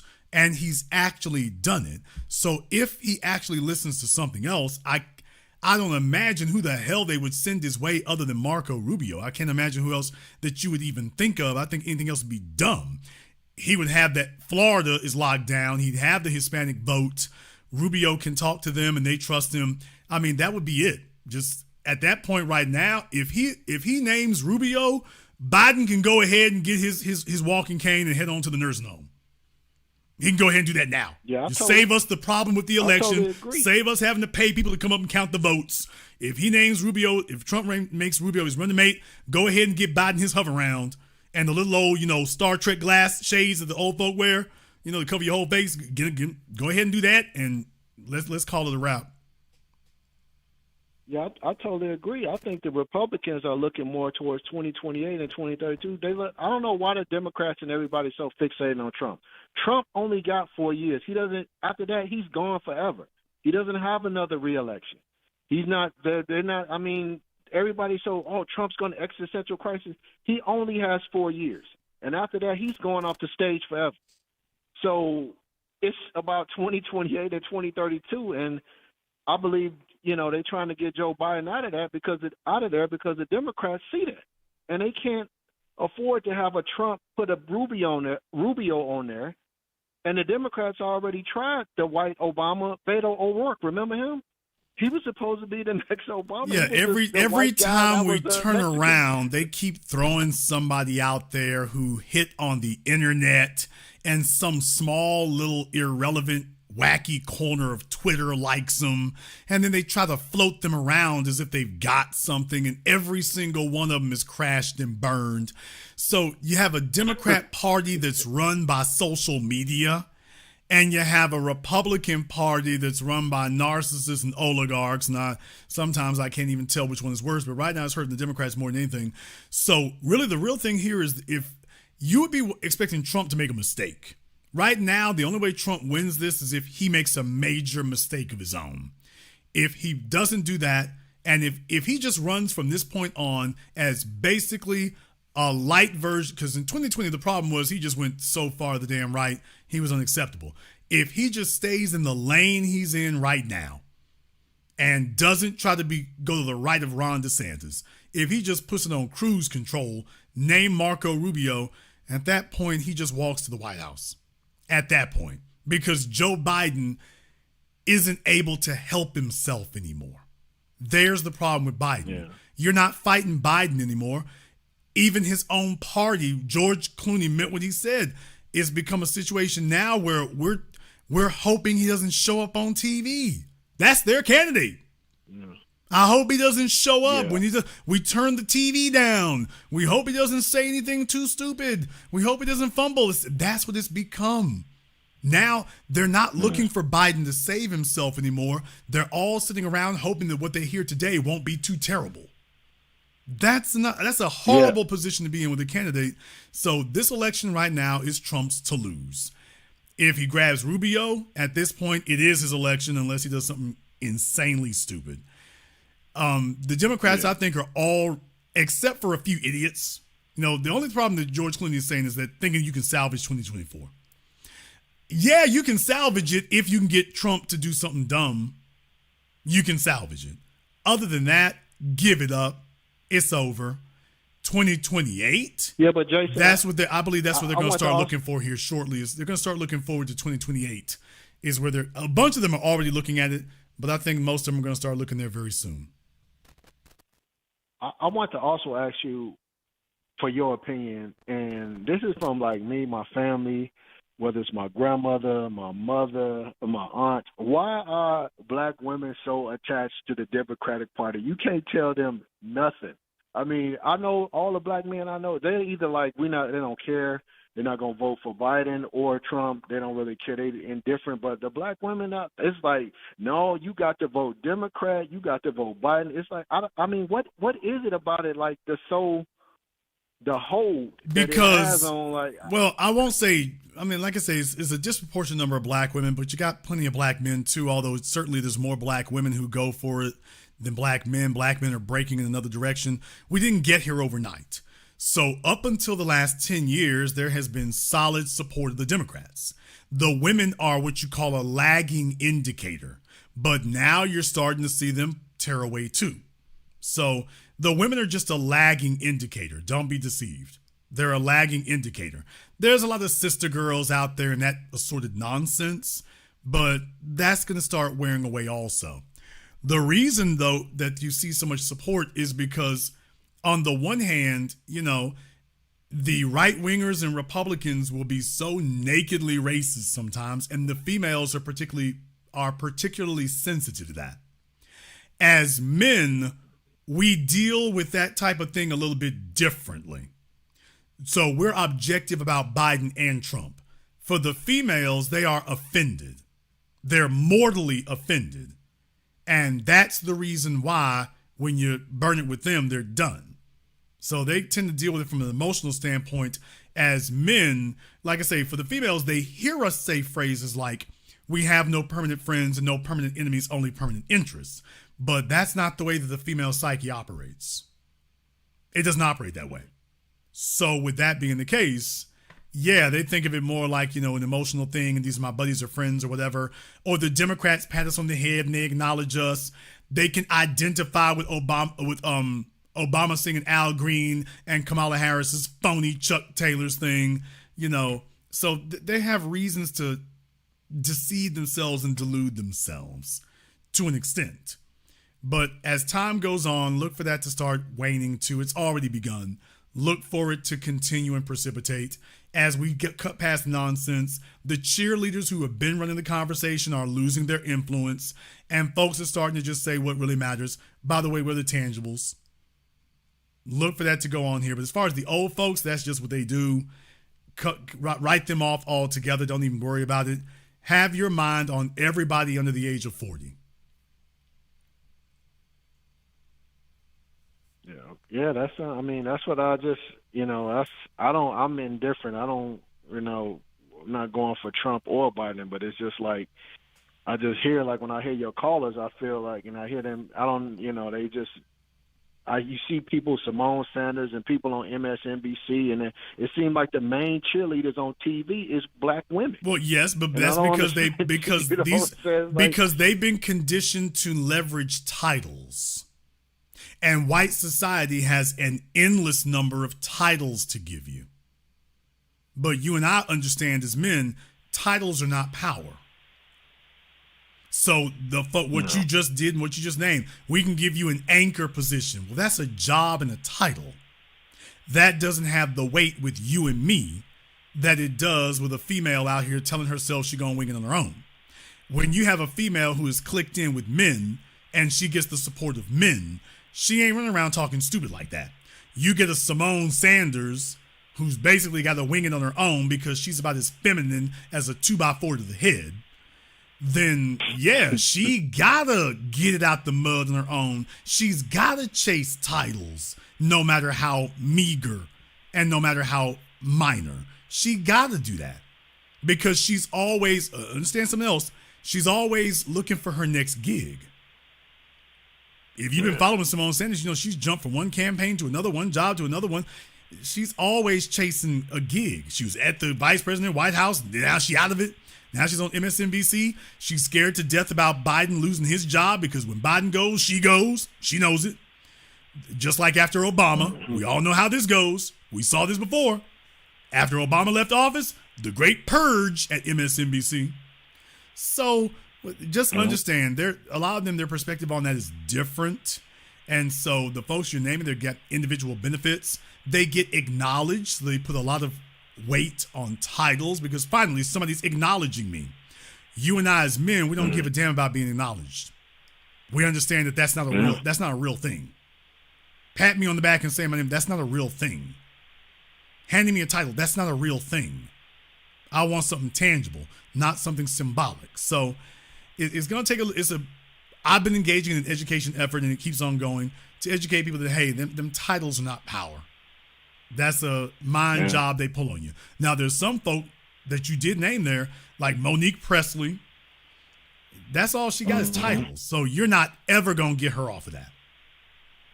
All these folk that's all they got in this world is their little old degree and a little old title, and you're telling them to abandon that? Dude, you might as well have told them to cut their arm off with a beer, the little thing they use to take the caps off of beer, with a bottle cap opener. What about Maxine Waters too? Like in California though, she out there really championing Biden. I mean, well, she's a I don't lifelong understand that. she's a lifelong Democrat, so she doesn't really have any choice. Them old folks there, that's it. They're gonna have to die with the party like John Lewis and the rest of them. And there's the other thing is that them old folk, they're not gonna leave on their own. As far as they're concerned, they'll leave when you cart them out. Thank you very much for giving us a call tonight. Let me get call from area code 909. You're on live with the Black Channel. What's your name? Where you calling from? Call from area code 909. You're on live. Jason. Okay, sir, you're on live. I'm on live. I'm calling from Chino, California. I'm P. Okay, and what's your name? P. Okay, Cap Pete Live. from Chino, California. What's on your mind? Okay. Emma lied. Maybe in the 90 percentile. She lied. Period. The lady after her, who called capping, called to protect all nurses. Lied. The title is Celebs and Civil War over Biden. We aren't celebs. B1, FBA, we ain't doing celebs. This is our shit. So, all the bullshit going on, there's a lot of things out of our control, obviously, especially financially, economically. I'm really into what's pertaining to this small group that's growing extremely. It's almost like watching the damn market. I have a question for you. Is there any way, the same way you do your funding 90 seconds for 8 a.m., is there any way we can put together something, or you can put together something, that you can run back your best calls? Some of the best things that I've heard you say came from conversations. Your replies and your responses to great questions. So without all the funny shit and, the tethers and stupid stuff, I'm really interested in. 60 seconds. I listen to a lot of things, and, some people they listen. Okay, brother. Well, maybe that's something you could put together. I consider the fact that you might say that, so it's back on me. Well, yeah, that might be something you could put together. Thank you very much for giving us a call tonight. Call America 323. You're on live with the Black Channel. What's your name? Where you calling from? Hey, good evening, big brother Jason. This is brother Elijah calling out of Brooklyn, New York. All right, brother Elijah, out of Brooklyn. What's on your mind? Hey, brother, I got a question. What's on my mind? Let me stop before I say anything. I mean anything, brother. 10 seconds. Congratulations. You did it, big brother. All right. I am so happy for you. I am excited. 8 a.m. is coming. You did it. Okay. And I hope and pray you get an Oscar, big brother. All right. Well, let me say here. Let me be very, very clear. I appreciate the sentiments. I really, really do. But let me be clear about this. Jason Black did something. However, you all are the reason I was able to do this. Let me put that right where it belongs. Because on the one hand, yes, I do take on, a certain amount of responsibility on things. But on the other hand, I think about you all. Y'all are thinking about me. Well, guess what? I think about you. Because I'm behind the microphone and I'm doing things. Yeah, but so are you. I never lose sight of the fact that you all have lives out there. You have responsibilities. You got smoke alarm detectors and flat tires and kids to put in school. Y'all got things to take care of too. So I never lose sight of that. And I know it's hard not to become apathetic, and it's hard not to become cynical. And there's a whole bunch of things pulling at your attention and everything else, and a whole bunch of false prophets and things. So I am always appreciative of the fact that you all, despite everything you have going on in your personal lives, that you've been able to stay consistent about that. So as much as you all are looking at me, believe me, I'm looking at y'all. There's a reason why I'm the only person you all know When my crowdfundings are done, I name off each and every single person who contributed by name since the very first one. I want to make sure that you realize at some point, Jason saw you. At some point, even if you don't believe it, because I actually see a lot more than you all think. But I want to say it by name. So it's like, hey, he went out of his way, even if it takes me an hour to read them all. If it's 2,000 names, I'm gonna read every single one. I'm gonna read every single one. And that's my way of showing that I appreciate what you all have done. And I'm gonna stop what I'm doing and acknowledge every single one. You don't make money for that. It's not about making money for it. You're not going to get any extra attention for it. It's not for extra attention. It's to show you I take this as seriously as you do. I take your participation in what you've done as seriously as you do. I don't take it for granted, not ever, not even once. Hey, big brother, look, we thank you, brother. All right, look, you the stuff you do. I always say this, brother. Before I get into my question, I always say this: if it wasn't for the new black media, us FBA, we would have been screwed. All right. After Dr. Khalid passed in February of 01, we would have been on a path straight to hell. Can you imagine what the national conversation would be today if Roland Martin was running the yard? What? Can y'all imagine what we would be focusing on today if Roland Martin just had the lane wide open to himself and basically you had to go to him or some fumble-mouth mushroom nigga somewhere? Imagine if Roland Martin was calling the shots and there were no alternatives. What would we be talking about today? We wouldn't be focusing on a single black issue. He would tell you that Biden putting up a street sign was doing reparations for black folk. That's what he would say. Yes, sir. Yes, sir. I'm a stupid fool. Yeah, to hell with that dude, man. To hell with that, brother. My question, because this is very concerning, because I was listening to tonight's broadcast with the celebs, brother, especially with our brother D.L. Hughley. I remember when the brother started out, he was funny and everything like that, and I officially stopped listening to the brother completely when Joe Biden won the election, because I was still listening to him on and off when I started directing more of my attention to the new black media.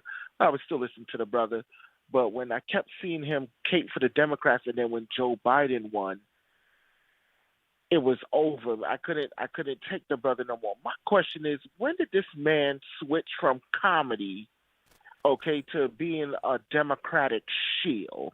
And why did this brother do it? He didn't switch. I mean, look, DL has always been a cerebral dude, you know. A lot of dudes in comedy are, okay? So everybody in comedy is not necessarily a street dude. You got a lot of cerebral dudes in comedy. And DL is one of them. So he's a very smart dude. He's very tuned in. He very much so. That's how he's got so much material to pull from. So please don't underestimate that. All of that having been said, the problem is y'all don't know these people, and you don't know their lives, and you don't know where they live in. Because, look, here's the thing for me.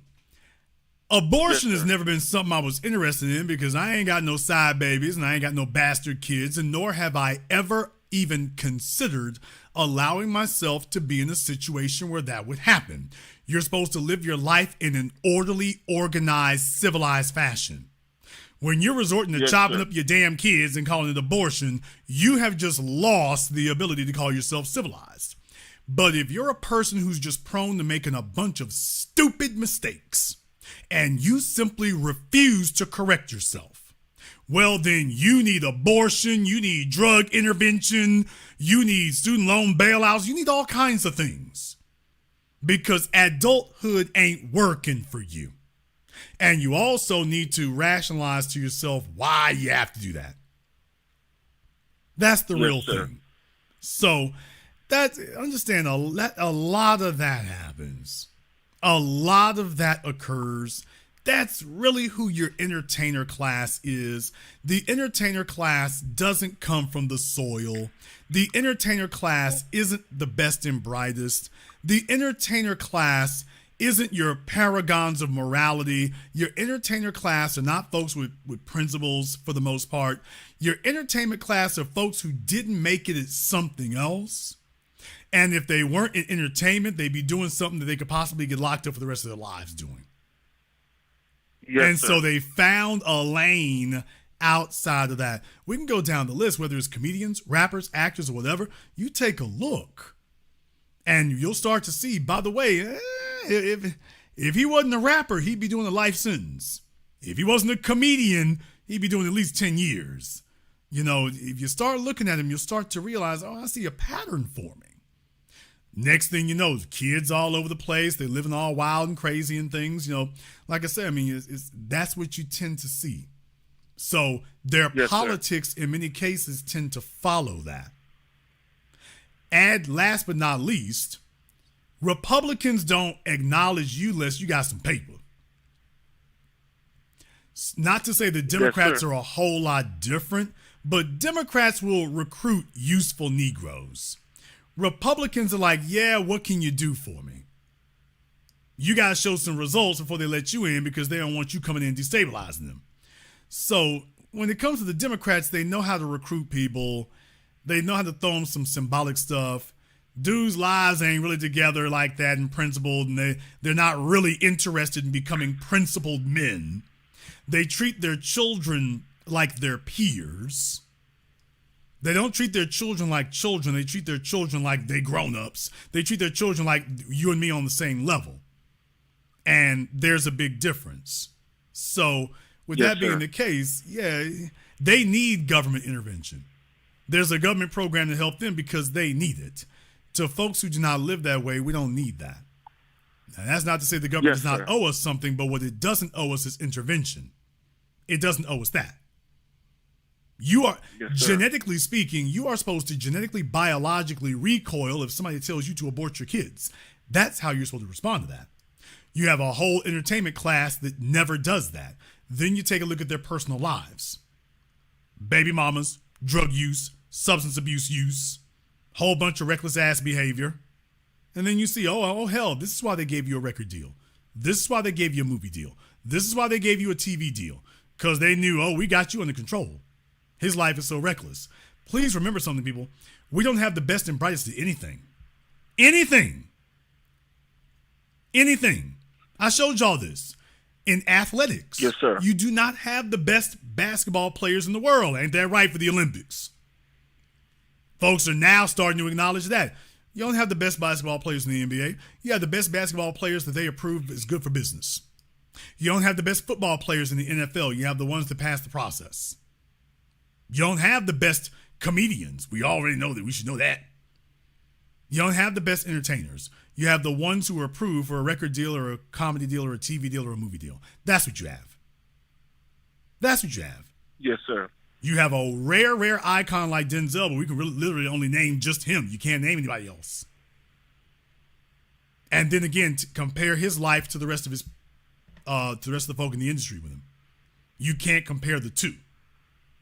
There's no comparison. Yes, Denzel is an anomaly. That's why even at his advanced age, we can only name Denzel. There's been no replacement for Denzel. All you got is him. That's it. That's all. Will Smith, yikes. Folks say Wesley Snipes. I got to be careful. I'm going to be careful here with Wesley. I'm going to be careful with Wesley. Not going to throw Wesley under the bus because we have mutual acquaintances. And when I speak, Wesley going to hear what I say. So I'm going to be very diplomatic in anything I say about Wesley because y'all think Wesley hears you. I know Wesley's going to hear me. So I'm going to be diplomatic about that and just say, folks, please be careful who you take advice from. Please be careful. Don't just have any old body in your circle. Please don't do that. It might feel comfortable, isn't it? Please don't do that. You're all very talented. You can do some things. Please don't just let everybody in your circle. Don't do that. It's very tempting. It's very tempting. When them folk come for you, though, you going and they staying here. So just monitor who you got. And don't believe everybody in your circles. A bunch of folk telling you what you want to hear. Don't do that. Like I say, sir. Other than that, you haven't heard a whole bunch of mess about Wesley's personal life either. Samuel L. Jackson, sure, you can name them three. You can't really name anybody else. You can't really name anybody else. No. Sir. And I'm talking about when you start adding in drug addiction, drug use, not dissing nobody like Sam Jackson. I'm just saying, when you start adding those things, some of them shake their habits, most of them don't. Some of them shake their habits, most of them don't. Whatever that habit might be. Most of them don't shake Yes, it. sir. So, to the fellas who were able to shake it, hats off to them. However, with that being the case, like I say, just those are the outliers. Those are not the rule. Take a look at the rule. Baby mamas all over the place, addictions. They're just looking for the next gig. They're very easily influenced and very easily intellectually and socially dominated. They're very easily influenced. Very easily. And Yes, folks sir. don't understand that about the entertainment class. Those folks are actually very easily influenced. That's what I was saying. They go to the highest bidder. They're very easily influenced. Brother, I got another question. I'm going to be fast, and then I'm going to land my plane. I got another question. One of your first callers did bring out a wonderful point, especially what you was talking about. With, I think the brother from East Windsor, New Jersey, one of your first callers, he pointed out how over 60 years ago, Malcolm X did call that out when they was doing this then, using our entertainers, our athletes as our leaders. And you would think that even since Malcolm called it out, even back, Brother Minister Malcolm called it out, that would have probably fizzled out and it would have stopped. And I'm trying to figure out why you would think they that. didn't just what'd you say? Sorry. I don't know. I don't know why you would think that. I thought he called it out, and it would over a course of time it would stop. They doubled that. No, it's not a matter of calling it out. Here's the issue. Yes, sir. When you leave black society, because that's what you're doing, and going to the entertainment sphere, you're in a different world. And they do that deliberately. Yes, sir. All those gated communities, all those forums where you physically were not allowed to go, all of a sudden now you can go. Yeah, but there's nobody there That's why we've always had that complaint. When you get on in these places, next thing you know, you're surrounded by a bunch of white folk.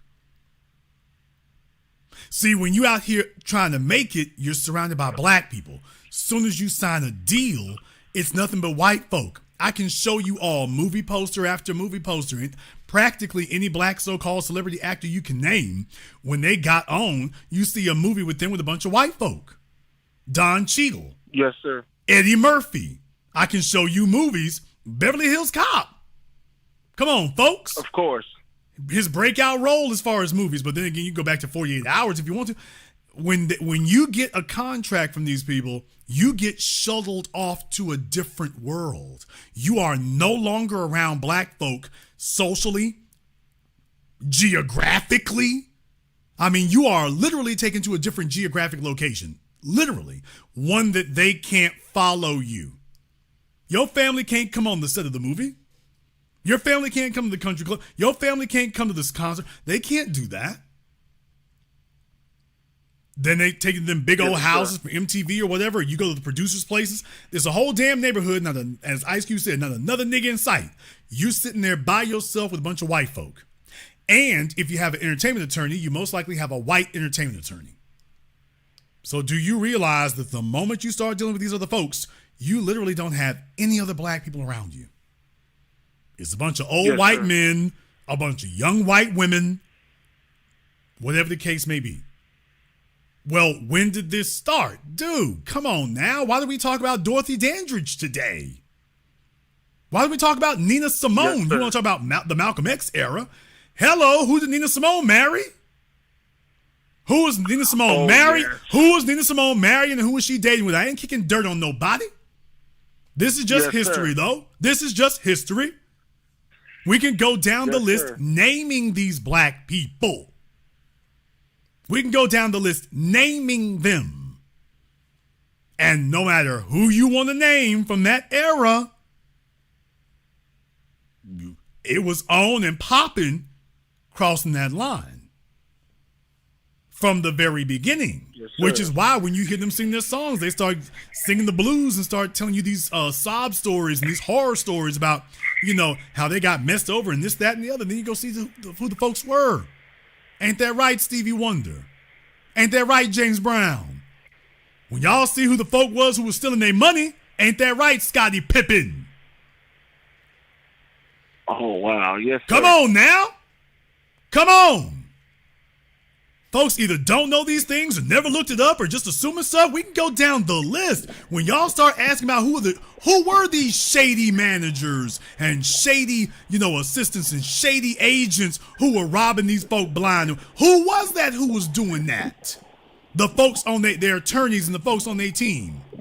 So Stevie Wonder and them find out or Ray Charles, I want to say it's Stevie Wonder and Ray Charles, find out decades later that the folk they had managing their damn money was robbing them the whole damn time. Wow. Was that, I'm forgetting off the top of my head, it was either Stevie or Ray, whose accountant or whatever had themselves signed up for the damn checks, and their wife was getting it even after they died. So they wasn't supposed to be getting nothing. They signed themselves up for checks and then had their damn wife getting it after they died. Eating off this man the whole damn time. It was either Stevie or Ray. I want to say it was Stevie, but like I said, whichever one it was, like I said, I want to say it was Stevie. Whichever one it was, I'm just saying it was that's what they've been doing the whole damn time. You ain't got no white folk with stories like that. You don't have any white folk with stories like that. Yeah, I wanted to say it was Stevie. You don't have no white folk with stories like that. Yes, sir. Damn sure not with no black folk doing it. So we can go down the list. Every time we turn around, that's what's happening. But you get shunted off to a different world. Somebody in the chat room said Mike Tyson. Hell yeah, Mike Tyson was out there, juvenile delinquent, busting in cars, going to juvenile, got with customado, wasn't around no black folk no more. Till it was time to get into trouble. Yeah, you're sequestered over there with them. They make you into what they need to use. And you get divorced, man. So in reality, yeah, they ain't hearing Malcolm unless something happens to him. Cassius Clay was an outlier. When them folks get a hold of you, the first thing they do is pick you up and transport you somewhere else. Why do you think you got an ASAP Rocky talking about, I don't know nothing about no Ferguson. I don't know nothing about nothing. Sir. I know about Soho. A little nigga that don't even know nothing about Soho. Why do you think he would say something so astronomically stupid? Well, yeah, he had been hanging out with the Kardashians. And now niggas want to believe things, and they left him over there long enough until he could deceive himself and thinking he was one. What was his name? Tory Lanez. Yes, sir. How y'all think his situation ended up? Wow, this sounds familiar. Now, you supposedly dating black women, but you sitting over there with them white girls and whatnot. Okay, when things went down, the white girls were nowhere to be seen. They still sitting at home. Okay. How'd you end up over there in the first damn place? Yes, sir. We can go down the list. DMX? Jason, you ain't gonna go there. All right. Oh, please do. Jason, no. Y'all, all I'm gonna say, those of you who know, you know. Come on now, that last year before he died. Okay. I'm just saying, where there's a Negro strung out on drugs, but still making a little bit of paper. Lamar Odom, DMX, you name it. Okay, so is there a white girl around here somewhere? Okay. Do y'all remember her? I'm not going to post the pictures. Do y'all remember her? I'm going to let y'all look into that one. I'm not going to put it out there, but I'm just saying, dude, you get taken off to another world. And if they get you over there, they got all day people around you. And next thing you know, you're not even associating with black folk anymore. Or at least they're minimizing it. And the next thing you know, that's it. Yes, sir. Yes, sir. Hey, brother, thank you so much for tonight's broadcast as usual. All right, and the education, love it. All right, be one to you and the family. Thank you so much, big brother. B1, thank you very much for giving us a call here tonight. Yeah, man, like I say, it's when you go over there and stuff, they're ready for you. They're ready for you. They're ready for you.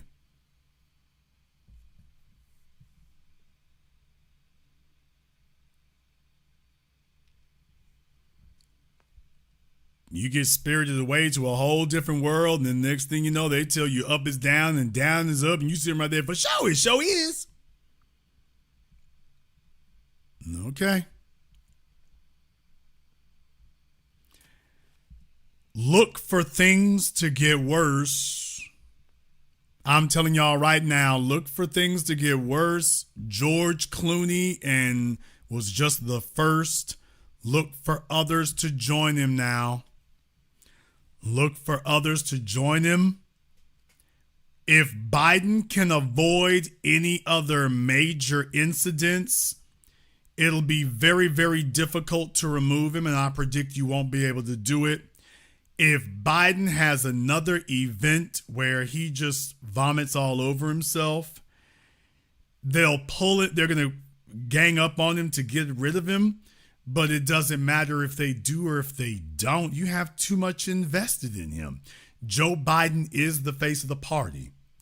What will happen, now mark my words here, if the Democrats start fighting and slugging it out with each other in 2024, look for that to have fallout into 2028.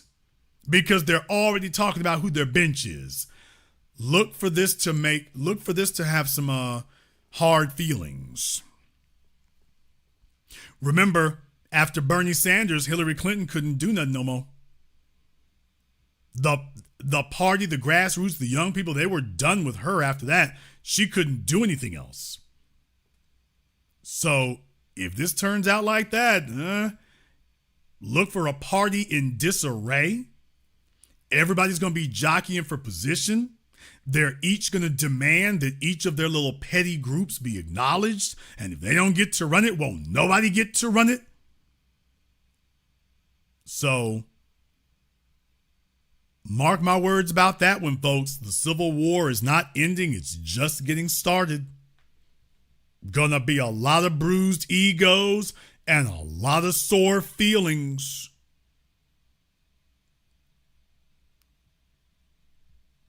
Going to be a lot of sore feelings out there. And last but not least, a lot of folks with scores to settle. I want y'all to keep that in mind after this election. If Biden is forced out and it's a scramble and they lose the election, it's going to be scores to settle from here on in. It's going to be scores to settle from here on in. Alexandria Ocasio-Cortez is still circling around out there. She ain't forgot about what Nancy Pelosi did. If Kamala Harris don't get her shot, look for her to be bitter as hell. With nothing to lose, just her sitting at home with Doug. Look for Kamala to put salt in the game. Now, she won't be able to do it above the board. She's going to have to go behind the scenes, but look for Kamala to start sprinkling salt in the game. And anybody who thinks they should be in charge and isn't, all right, look for them to start murmuring. And they'll be like, hell, you know what? Screw it. If I can't have it in 2024, nobody will. Mark my words. If they have a train wreck in 2024, it will not end in 2024. 2028 will just be a rematch. Whatever scores think about it this way. If they knock off Biden and then they try to draft Gavin Newsom, Kamala's folk ain't going to like it. And everybody who's invested with her isn't going to like it. So you think if Biden is removed and Gavin Newsom loses in 2024, that Kamala Harris's people are going to be supporting him in 2028? You think that's going to happen? If Gretchen Whitmer is brought up there and she doesn't make it happen, you think folks are going to let that go in 2028? Because Kamala is going to be done after this year no matter what happens. She's done after this year. But if they don't let her have her run and at least try to be president, you think they're going to let this go in 2028? Or do you think 2028 is just going to be a rematch of all their old grudges that they're carrying over from 2024?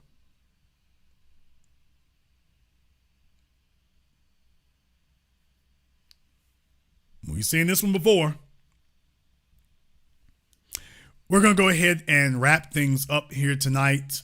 Just a brief reminder here for those of you who want to contribute to 8 a.m. It is still open for in demand there. So we've reached our goals for the most part. But those of you who have not reached your personal goals in that, because there's a level that you have not been able to contribute enough to yet to qualify for it, there's still some time left. I do not know how long it will last. It usually lasts like a week or two before they end that. So I highly recommend you do not let the grass grow under your feet, but I would like to thank everyone who has made that possible. And if you are new here to the Black Channel, welcome to the Haven of Intelligent Black Thought. We do this every weekend and holidays and sometimes in between here. So click that red subscribe button, click that yellow notification bell. Join us each and every time that we're here. If you haven't been to blackchannelfilms.com to check out our previous documentary work, 7 a.m. Gentrified Race War, you want to go and take a look at that, blackchannelfilms.com. And if you want to be a part of 8 a.m., for those of you who are really, really late, the link is in the description. My mods are posted in the chat room. You can be a part of that as well. A lot underway. Busy year here, people. No matter what occurs, it's going to make history one way or the other. And we will be here for it every step of the way. I would like to thank all of you for contributing to support tonight's program. Thank you for tuning in live or recorded. Thank you for liking, subscribing, and sharing. And this concludes tonight's broadcast of the Black Channel. I am your host, your brother, your humble servant, the Black Authority. And until next time, my brothers and my sisters from around the world, remember, Black is the future, and the future is uncompromising.